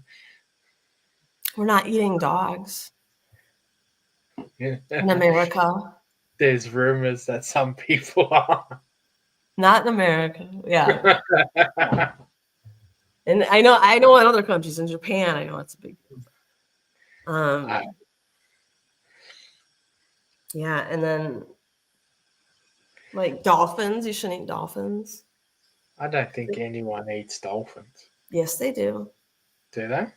They do Like, in Japan. If you ever watched the movie, there's a documentary called The Cove. okay. The Cove, and it's all about dolphins and how they are harvested, and how they are taken to sea parks, and how the rest of them are used for meat for the school children in Japan. And in Japan, they have you clean plate rule. They have to eat everything, right? And the amount of mercury in the dolphins was outrageous. And so they finally brought that up, and they stopped, I think, that procedure now of like they were selling it as whale meat, but it was really dolphin meat. Okay. Never heard about it. So. Yeah. Yeah. You want to be horrified for a little while, watch The Cove. Horrified by humanity. You can watch plenty of things. You can watch the news and be horrified by humanity. You don't need to watch documentaries. Just to turn on the radio and you hear all about it. Yeah. It seems like it's getting worse and worse everywhere as well. Yeah. You know what we need? We need a good news channel Yeah, where they play only good news. You're Right? never gonna be. Good You're never. news, the war's over. Good news, we found this little girl who was missing. She's fine. You're never gonna get a channel like that Why not? because no one cares about the good stuff. Everyone There's just gotta be cares. some happy-go-luckies out there who like gravitate towards that. Oh, there will be, but like I would assume you look at it like when you're scrolling on YouTube Shorts or Instagram Shorts. Mm-hmm. The shorts that have to do with terrible things and bad things, people will probably watch all the way through, and things that have to do with good things and that, people will watch so much and then scroll. I didn't even think about it like that, but yeah, you're probably right. Because no one, everyone wants to believe the world is good, but no one wants to actually believe that when they see things, it's real. I think people want to see things that are real. Have And you scrolled like Instagram shorts lately? Like when you look at all the positive stuff, most of it seems like it's staged things. Like Mhm. when you're watching the Mhm. videos, Yeah, like it's AI or whatever. That's like they totally made it up. Yeah. yeah, it's not. It doesn't like the real proper things that are things like that you'll get drawn to. But I would say 90% of positive videos you're seeing aren't. It might be a real story, but if you don't have real like proof and vision of it, it just seems like it's fake and made up. Yeah. Well, like on the news today, I heard a really good story. And I think that's what made me miss it, is that it brought me to tears. It's about an 11-year-old little girl who has been waiting 200 days for a heart. She was born with heart defects. And it had her on camera on a laptop in the hospital. And she was about to tell her dad that they found a heart for her. Right. And so I'm getting chills now. And so she's like, Dad, they found a heart. He's like, what? He's like, they did for real? She's like, yes, they found a heart for me. And like, they're going to put it in tomorrow, And it was like, she was so happy. It was like, why can't we have more stories like this? Because I would assume 9 out of 10 body parts like that, when people need transfers and things, go to rich people and they're not publicizing it. Because I I know people that have been waiting on lists for things for Yeah. years and years. You do? Yeah, What are they and waiting for? know a person who's waiting for a liver. A liver. Yeah, and Gotta be hard to find a good liver nowadays. I'm just yeah, saying. but not just that. Like you look at every country and everything, there might be 200 or 300 people in Melbourne looking for a liver. Then you got the rest of the country. So God knows how many people. Like you think of America, there might be thousands and thousands of people on a transplant list for something. Yeah. I remember a couple of years ago, I was living in Wisconsin. Not a couple of years, like half a life ago, I was living in Wisconsin. And I remember they were changing some donations, some organ donation policies, which that used to be like in Wisconsin, like everyone who's donating an organ in Wisconsin, those organs are available for everyone who needs them in Wisconsin. You know what I mean? And it was state by state doing that. And Wisconsin was a big organ donor state, I believe, right? So we had lots that we were doing really good. And they changed it so that it's national. So now Yeah, it's not like your organ can be sent over to Idaho or whatever, and even though you yeah. gave it up in Wisconsin because this person needs it, or whatever. So Oh, so even if people choose to donate it, it can get sent out of the state. See, like here, if you're choosing to donate something, you have to be donating it to someone. oh. So, like, you can do the tests and whatever. Like, if you know somebody who needs it and you choose to donate it, Oh, I don't think, you can do that here too. yeah, but I don't think you can just randomly donate. Like, wake No. up tomorrow and decide you want to donate something, because you probably wake up and be missing half your body. Yeah. I You got a said free kidney. you want to Give you some donate. money. You wanted to donate the bottom half of your body, wasn't it? Someone's using your legs.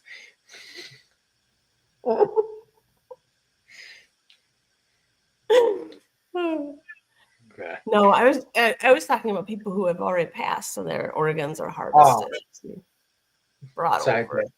You know, okay. yeah. I find that weird. It should go to the See, closest I think place. so too. Yeah, Yeah. Why? Unless like the person is literally on death's bed and I they think can't. that's why they changed it because there was a need of. They Yeah. changed the hierarchy of by need. I think. But even like the hierarchy, it should have nothing to do with money. No, I agree. Transplant, if you're in the situation where you need a transplant, it goes by who needs the transplant first, rich Right. or poor or Right. whatever. Uh-huh. You need that transplant to keep living. You're the first one on the list. If you're not a match, then it goes to the second person on the list Mm-hmm. and keeps going down until they find a match. Yeah. Not because this person has money, Yep. they get to the top of the list, or this person's more important. No one person is more important than the next if you think about it. So. Gotcha. But you never know what that person who's waiting for that transplant could become or do or be once they have the opportunity to live their life properly. Yeah. Maybe they'll become a serial killer. Or a comic book artist. Or a comic book collector. I, I did when I was scrolling, I saw something on Instagram. It's like the least attractive hobbies for men to have, right? And comic book collecting was number one. Really? And I think under that was cosplay for men. So men who are dressing up. Cosplaying as comic, not comic book collecting. No, it I was was. gonna, No, comic book collecting was number one by far yeah. as the least Ah, attractive. And then number two was cosplay. yeah. Number three was like gaming, drinking, gambling. Those are ones too. So, but comic book collecting, yeah, that was the big one. Okay. So I think when you meet somebody, you should probably wait for the second date to let them know. But see, I I would say women can look at comic book collecting one of two ways. Okay. He's a nerd and he's collecting picture books, or if they actually understand comic books, he could have a fortune sitting there. Oh, I guess I can look at it both ways Yeah, you can because a lot of because it, a lot of it just takes up a lot of real estate, it and does. it's not worth a lot. But then there's also different types of collectors. You got collectors who collect certain Only, things, only and the good stuff. yeah, and then you have collectors who collect every single random book they can think of, Right. and yeah. But They're also, I would boring. I don't understand. Like, why do you have four? I mean, I understand why you have four if they're all different, covers because they're all like a little different. But like you said, you were picking some up for people. But I was making fun of somebody. I remember one time because they had like four of something, and I was like, why do you need four issues of that? yeah, yeah. So Are like, you going to get up to the gates of heaven and they're like, where's your four issues of X-Men number 23? And sorry, you can't get in, like, what well, do you do with those? I don't know. I think the same thing with Mark and Taduk or Turak number one Yes. has got like 200 copies of it. How many He copies does must. he have now? I'm pretty sure he said he had a short box, which is about 100 and something, 50. and then he was getting like 90 or 91 of them sent to him. Does he want So to be buried in a Turok lined casket? that, or he wants to be known as the person with the biggest collection of that The, book, the Guinness, Turok King. Guinness Book of World Records. Do you know who won the Guinness Book of World Records for drinking? It's No. Andre the Giant. Oh, for drinking the most in a sitting, yeah. Yes. I've heard that before. Yeah. I love It's, Andre the Giant. it's I love. probably what killed him. Yeah, no kidding. I loved him so much in A Princess Bride. I've still never seen that movie.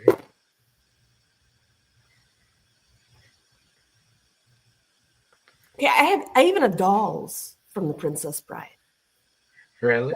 That's how big of a book. That's how big of an impact that movie had on me. Oh, As a grown adult, I went and bought some dolls.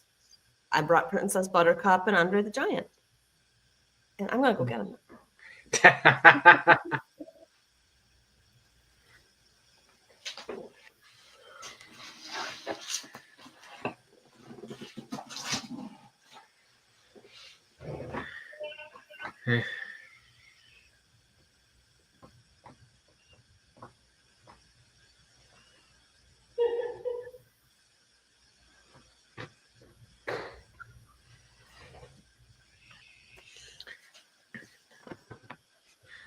Alright, we'll have to make you big for the Princess Bride. Okay, here we are. Here's the big presentation of the Princess Bride. This, may I reveal, is Princess Buttercup. Ooh, looks just like her. Okay. Okay. She's all her glory. And then this is Andre the Giant. Okay. In his wares. He And he doesn't actually at look one like point carries her. he doesn't look like much of a giant compared to her. Yes, he does. She's so tiny. All right. We'll make him carry her.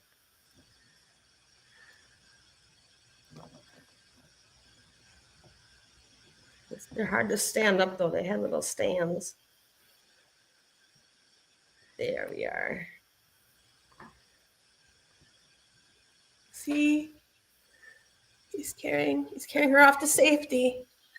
This is what I do all day. I just play with these dolls here and he's carrying her off. Yay! And you pass it off. And it's working. I'm really working. Working on new ideas. Yeah. I'm sure you'll get your grant soon enough and you'll have plenty to be focusing on. I hope so. And then you'll be missing from YouTube for Yeah. a while because you'll be working. So, Probably. but Is anybody watching us right now? I think we're one down. person, I think that's just me. probably. Either I will have to cut it soonish because I got a big day ahead. Yeah. Yeah. I And have, yeah, actually in 15 minutes I have a meeting actually with my therapist. Lady Fantastic again. No, actually not that therapist. My other one who's licensed. Okay. The one you pay, not the one who does it for The one free. I actually pay money to, yes. To listen to me.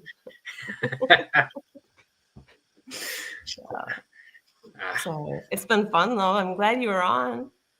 Yeah, I keep trying to do every Thursday, but then when I pick Thursday because I normally have nothing on Thursdays, and the last 2 weeks, everyone something on Thursday. We have another person in the background. Oh, we do? Yes. Oh, what up? How you going, buddy? Good, how are you? Not too bad, dude. Yourself? I'm good. You're Alex is good. up I walking finally around. picked up a back issue I needed the other You day. finally- It's downstairs, but picked up Batgirl. I picked up Batgirl #1 by Adam Hughes. Oh, Batgirl #1. The side cover, the one where Is that she's the one with the all negative space? With all the white negative Where space? she's like that, yeah. She's just like okay. Did you see the Black Cat that came out yesterday, madam? this. Let me get my books. I'll be back. The black cat. The it's what's his name? J. Scott Campbell. J. Scott Campbell. Yeah, it's pretty cool, but it's typical of his. Is it the same face he does all the time? It depends. So I think there's like 3 versions of the cover. So you can Okay. get like the standard, and I think he did one of the ratios, and he did one of the big ratios as well. So it's a pink cover, and she's sort of like kneeling in the front, and there's something behind her. So it's Okay. not like his traditional full, like normally he does bust up sort of things. It's not his traditional of that, Okay. but it does. It looks okay. I don't think it's anything extremely great. I don't think that Batgirl was exactly like blows my socks off. The one Vogs was talking about. The Batgirl where it's just white in the background. Like, and she's it's in just the bottom left corner. Yeah, Yeah, and I'm just like, you know, Yeah. like it's a nice enough cover, but it's not like it doesn't make me want to grab that book and open it up and be like, what's in here? You know, I don't know. Ugh. Good morning. But yeah. Good morning, exactly. But what's it called? J. Scott Campbell did a bunch of covers these last few weeks. There was a Nova one. I need to go back to get the Spider one because I don't know why I went there and forgot to get it, but that's the Wolverine. He's done like 23 covers All right, that one's cool. lately. He's done he's done the whole Marvel run of his own. Is this the black cat you're talking about? Yep. That's a sexy pose. Spider-Man. Typical Campbell. It's a Spider-Man. This one's cool. This is World's Finest. This isn't Campbell. All right, that one is cool. I agree. But look, it's like the Bizarro versions of them. Cool. Yeah, like that's the evil different. This is my cover of the week. Dan Panosian doing Catwoman.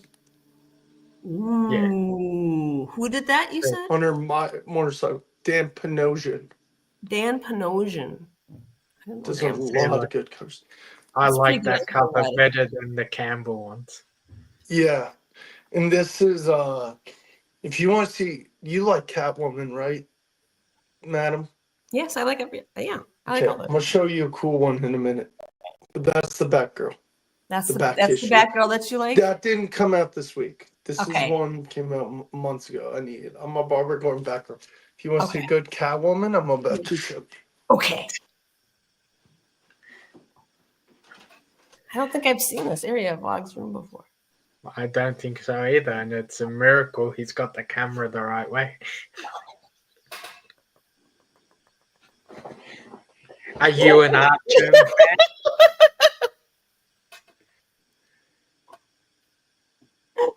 He's got a C3 shirt on too. Yeah, I know. And he's got a lava lamp back there, an aqua dresser. Are you an Art Germ fan, madam? I'm not a fan of Art Germ. Either am I. Yeah. It just he's one of those ones where I think all these covers really look the same. Mm-hmm. Well, Campbell, I think like so this is this is an honorable mention before I show the first one. Oh yes, that one is great. Who did that one? Who did that one? That is Kendrick Lim. Lim? I want to say this is, God, I can't remember who did this one before. I want to show, just want to know who it is before I show you. It's killing me.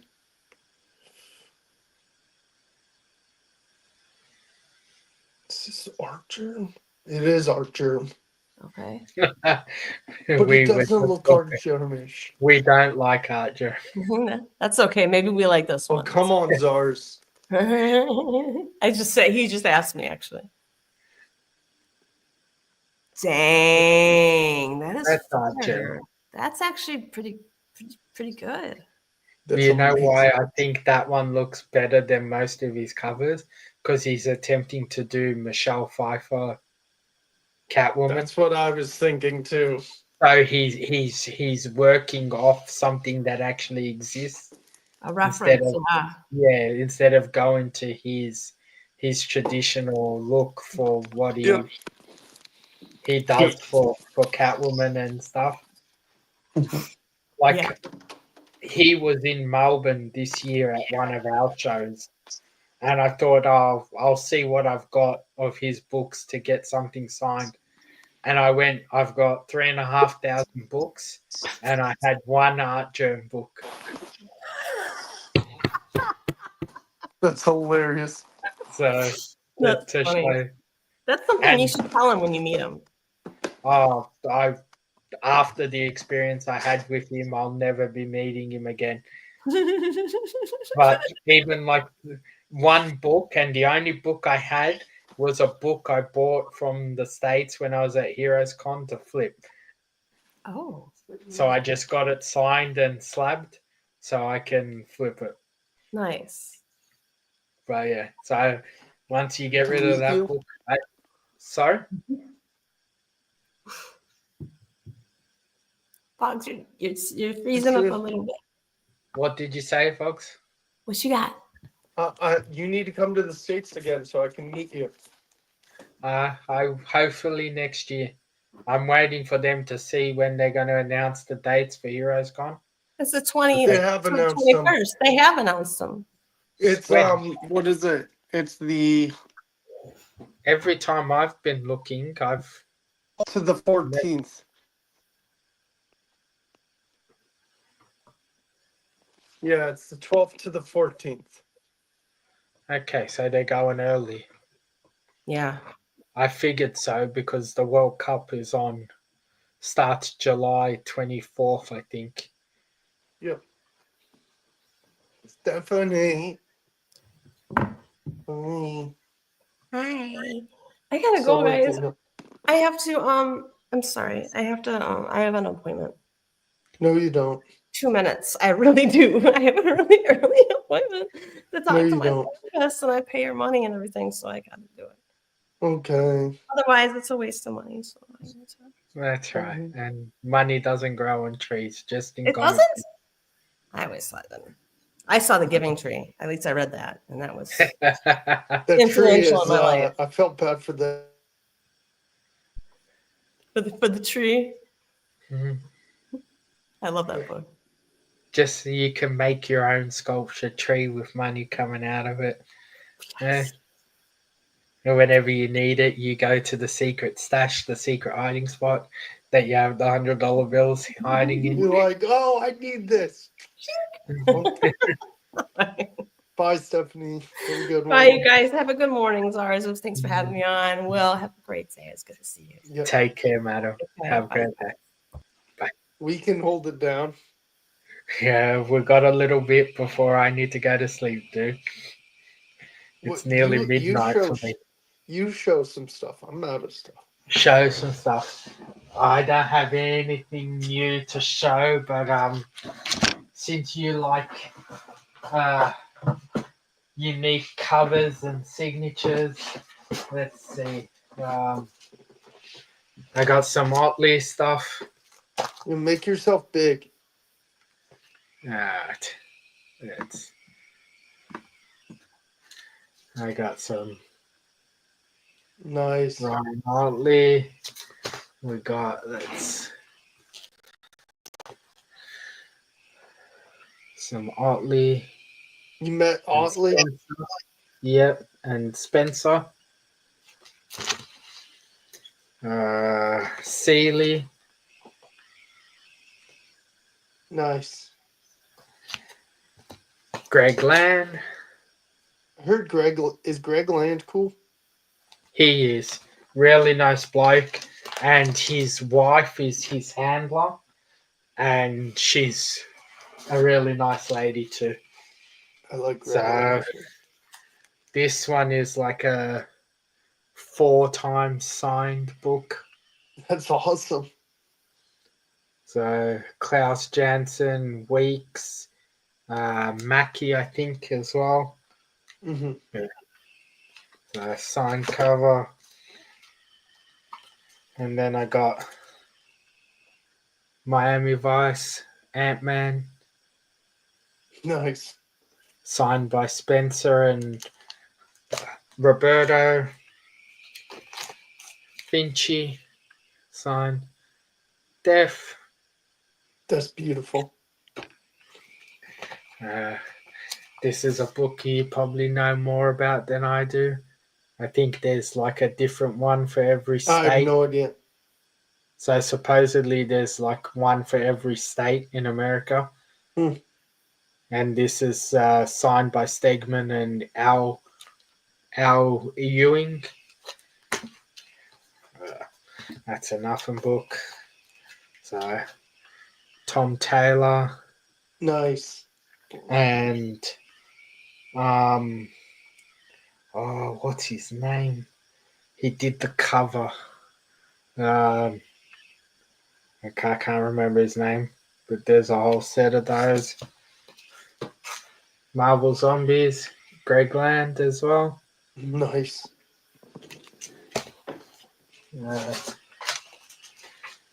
That's old school. Green Nice. Lantern, signed by Savuk.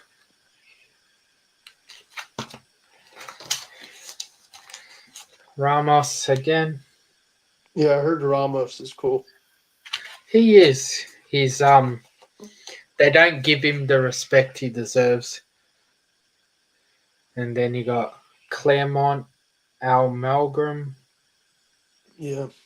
first I need to row. go for Claremont if he's at Heroes next year. I have a X-Men, You the Rogue the Savage Land. Oh, nice. you're gonna lose half a day waiting in line for him, dude. I bet I would. Did you I see my guarantee. Heroes Con side books? Yours, nah. I'll show you. The Hulk, Venom.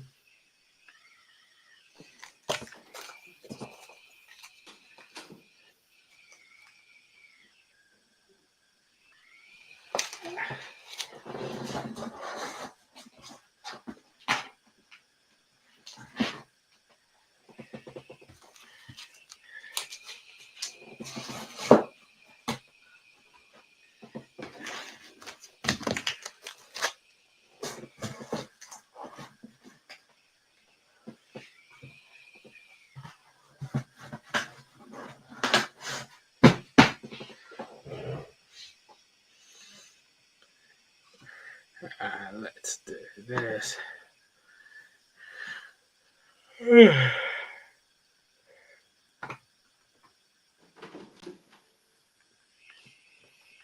Okay, I'm back. Okay. Okay, these are what I got signed at Heroes Con last year. I put stickers on them. Or blue Last tape. year or this year? No, I put blue tape to remember how they got who signed them. No, We got but Jenny you said Frison, Catwoman 34. you said last year. Do you mean this year? I meant this year. Yeah. I can't speak. So. This year. John Jang, Detective Comics. Okay. Yeah, I got a few books from him at C2E2 this year. Adam Hughes, Rogue the Savage Land. He's one I haven't met yet. He's cool. He's really cool. He is? Joshua Middleton, Another one I haven't met Batgirl yet. 34. Right, that's a cool cover. I like that cover too. Scotty Young. Yeah. Oh, Secret Wars. And then our community members, Austin LeMay. His cover, yeah. And then it's hard to see. I don't know why I give him like a dark Sharpie. I may have to go over it in a different color, but it's Brian LCS is the doctor. Okay, But yeah. that's cool. Yeah, I got Austin. Austin did a commission piece for me last year. What So did he do for you? he did a Nightcrawler. Ooh, I bet that turned out perfect. It actually did. I have no idea where it is at the moment. It's in a box, but it came out. Let me see. I might have an image of it. It came out cool, like really cool. I had I got the blank signed by Chris Claremont, and then I got him to do the commission on it. That's sick. So where is it? Let's see if I can find it. So, what did you think of Heroes this year, considering you got to stay the whole time? I was able to stay the whole time, so it was a lot better than it was the year before. And from here on out, I'm gonna do. Well, I got in on Thursday because I'm marking those guys, but I'm gonna do all 3 days. Yeah, it's worth it. Okay. So, well, now that I know the dates for next year, I'll start planning out what I'm gonna do. Yeah, I just hope Simon can eventually make it. One Simon maybe, the other one I highly doubt it.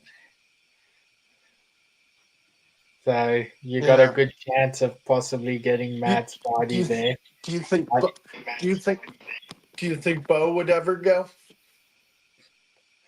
I honestly, it's very hard for me to say yes or no. I don't know Bo as well as I know the other guys, so Yeah. it's hard for me to say Yep. one. I don't have my what do you call it, No worries. but I got like this little video of some of my commissions. Let's see if it'll show. Let's do. See Deathstroke or Deadpool. Yeah. Oh, that's Yeah. awesome. Nice. No. No. Some of them are showing, some aren't. Wow, these are amazing. Yeah, they're all local artists. But I'll make sure next time I jump on, I'll have the Austin piece and I'll show you. When's the next con you're going to in your area? Not till next year. I'm not doing any more shows till next year, like proper shows. Yeah. So I might do. We have a show coming up in Melbourne, but it's not a big show. I'll probably go to that. But then yeah, next big con will be Heroes Con if I do. Cool. Because plan on doing, if I'm doing the trip, I'll be doing Heroes Con and then going to the World Cup. So That'd be so much fun. yeah, that's the aim. So I'll probably spend like 4 weeks there. Who you think? Dude. I'm a soccer fan too. I'm a Germany fan because I live there. Who you think's gonna win it all? In all honesty, with this new format and the new crap, it can go anyway. But I'm only really coming because Australia's there. So for me, doesn't really matter. I think if Messi's playing again, Yep. I think it's going to be an Argentina Portugal final. Man, that'd be crazy. Messi and Ronaldo. Yeah, if they allow it in the draw, yeah.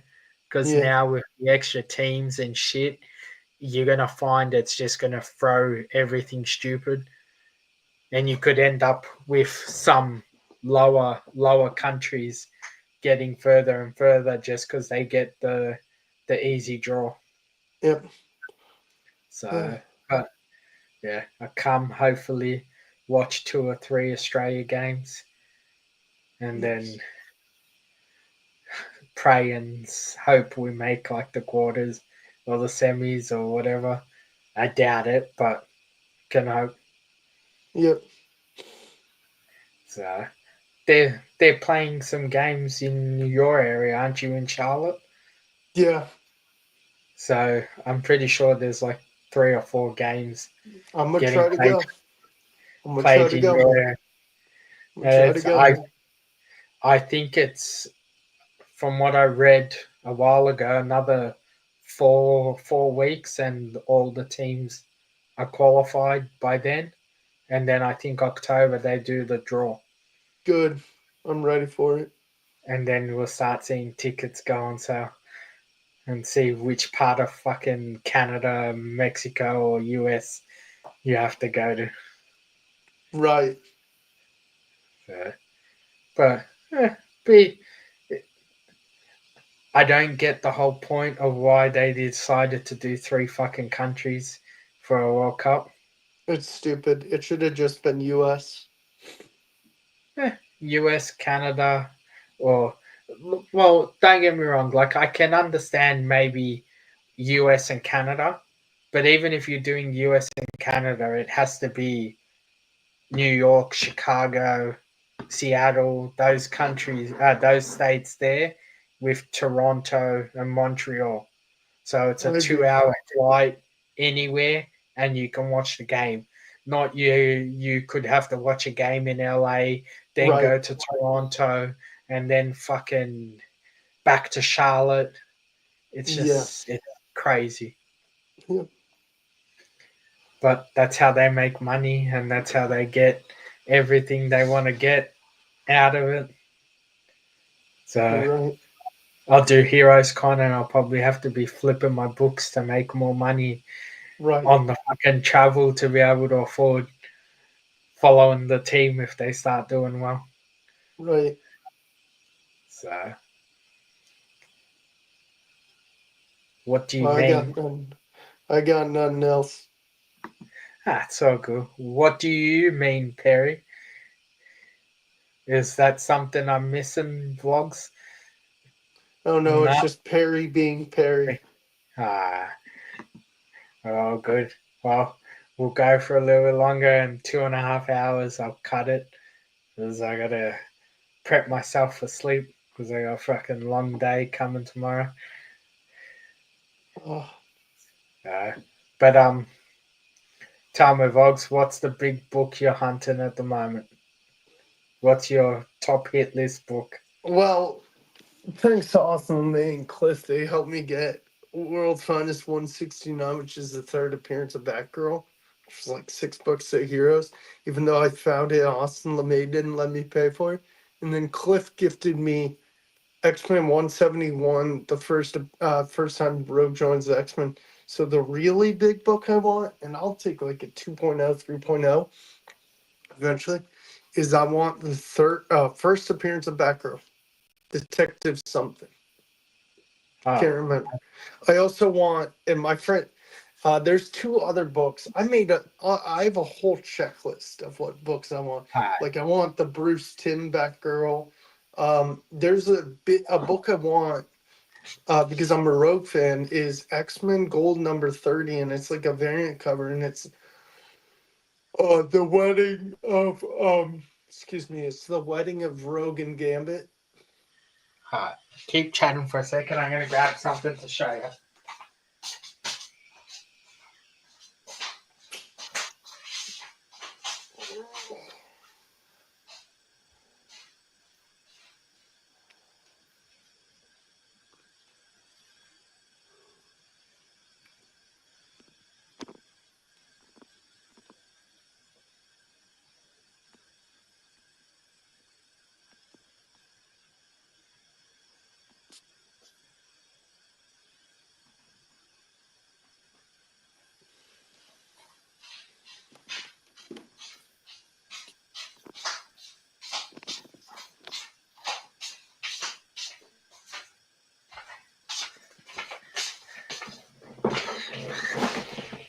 This one? What you got from?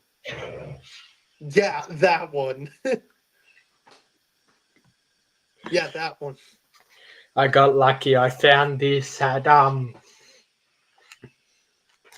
what's it called? Frankensons in LA. Mm-hmm.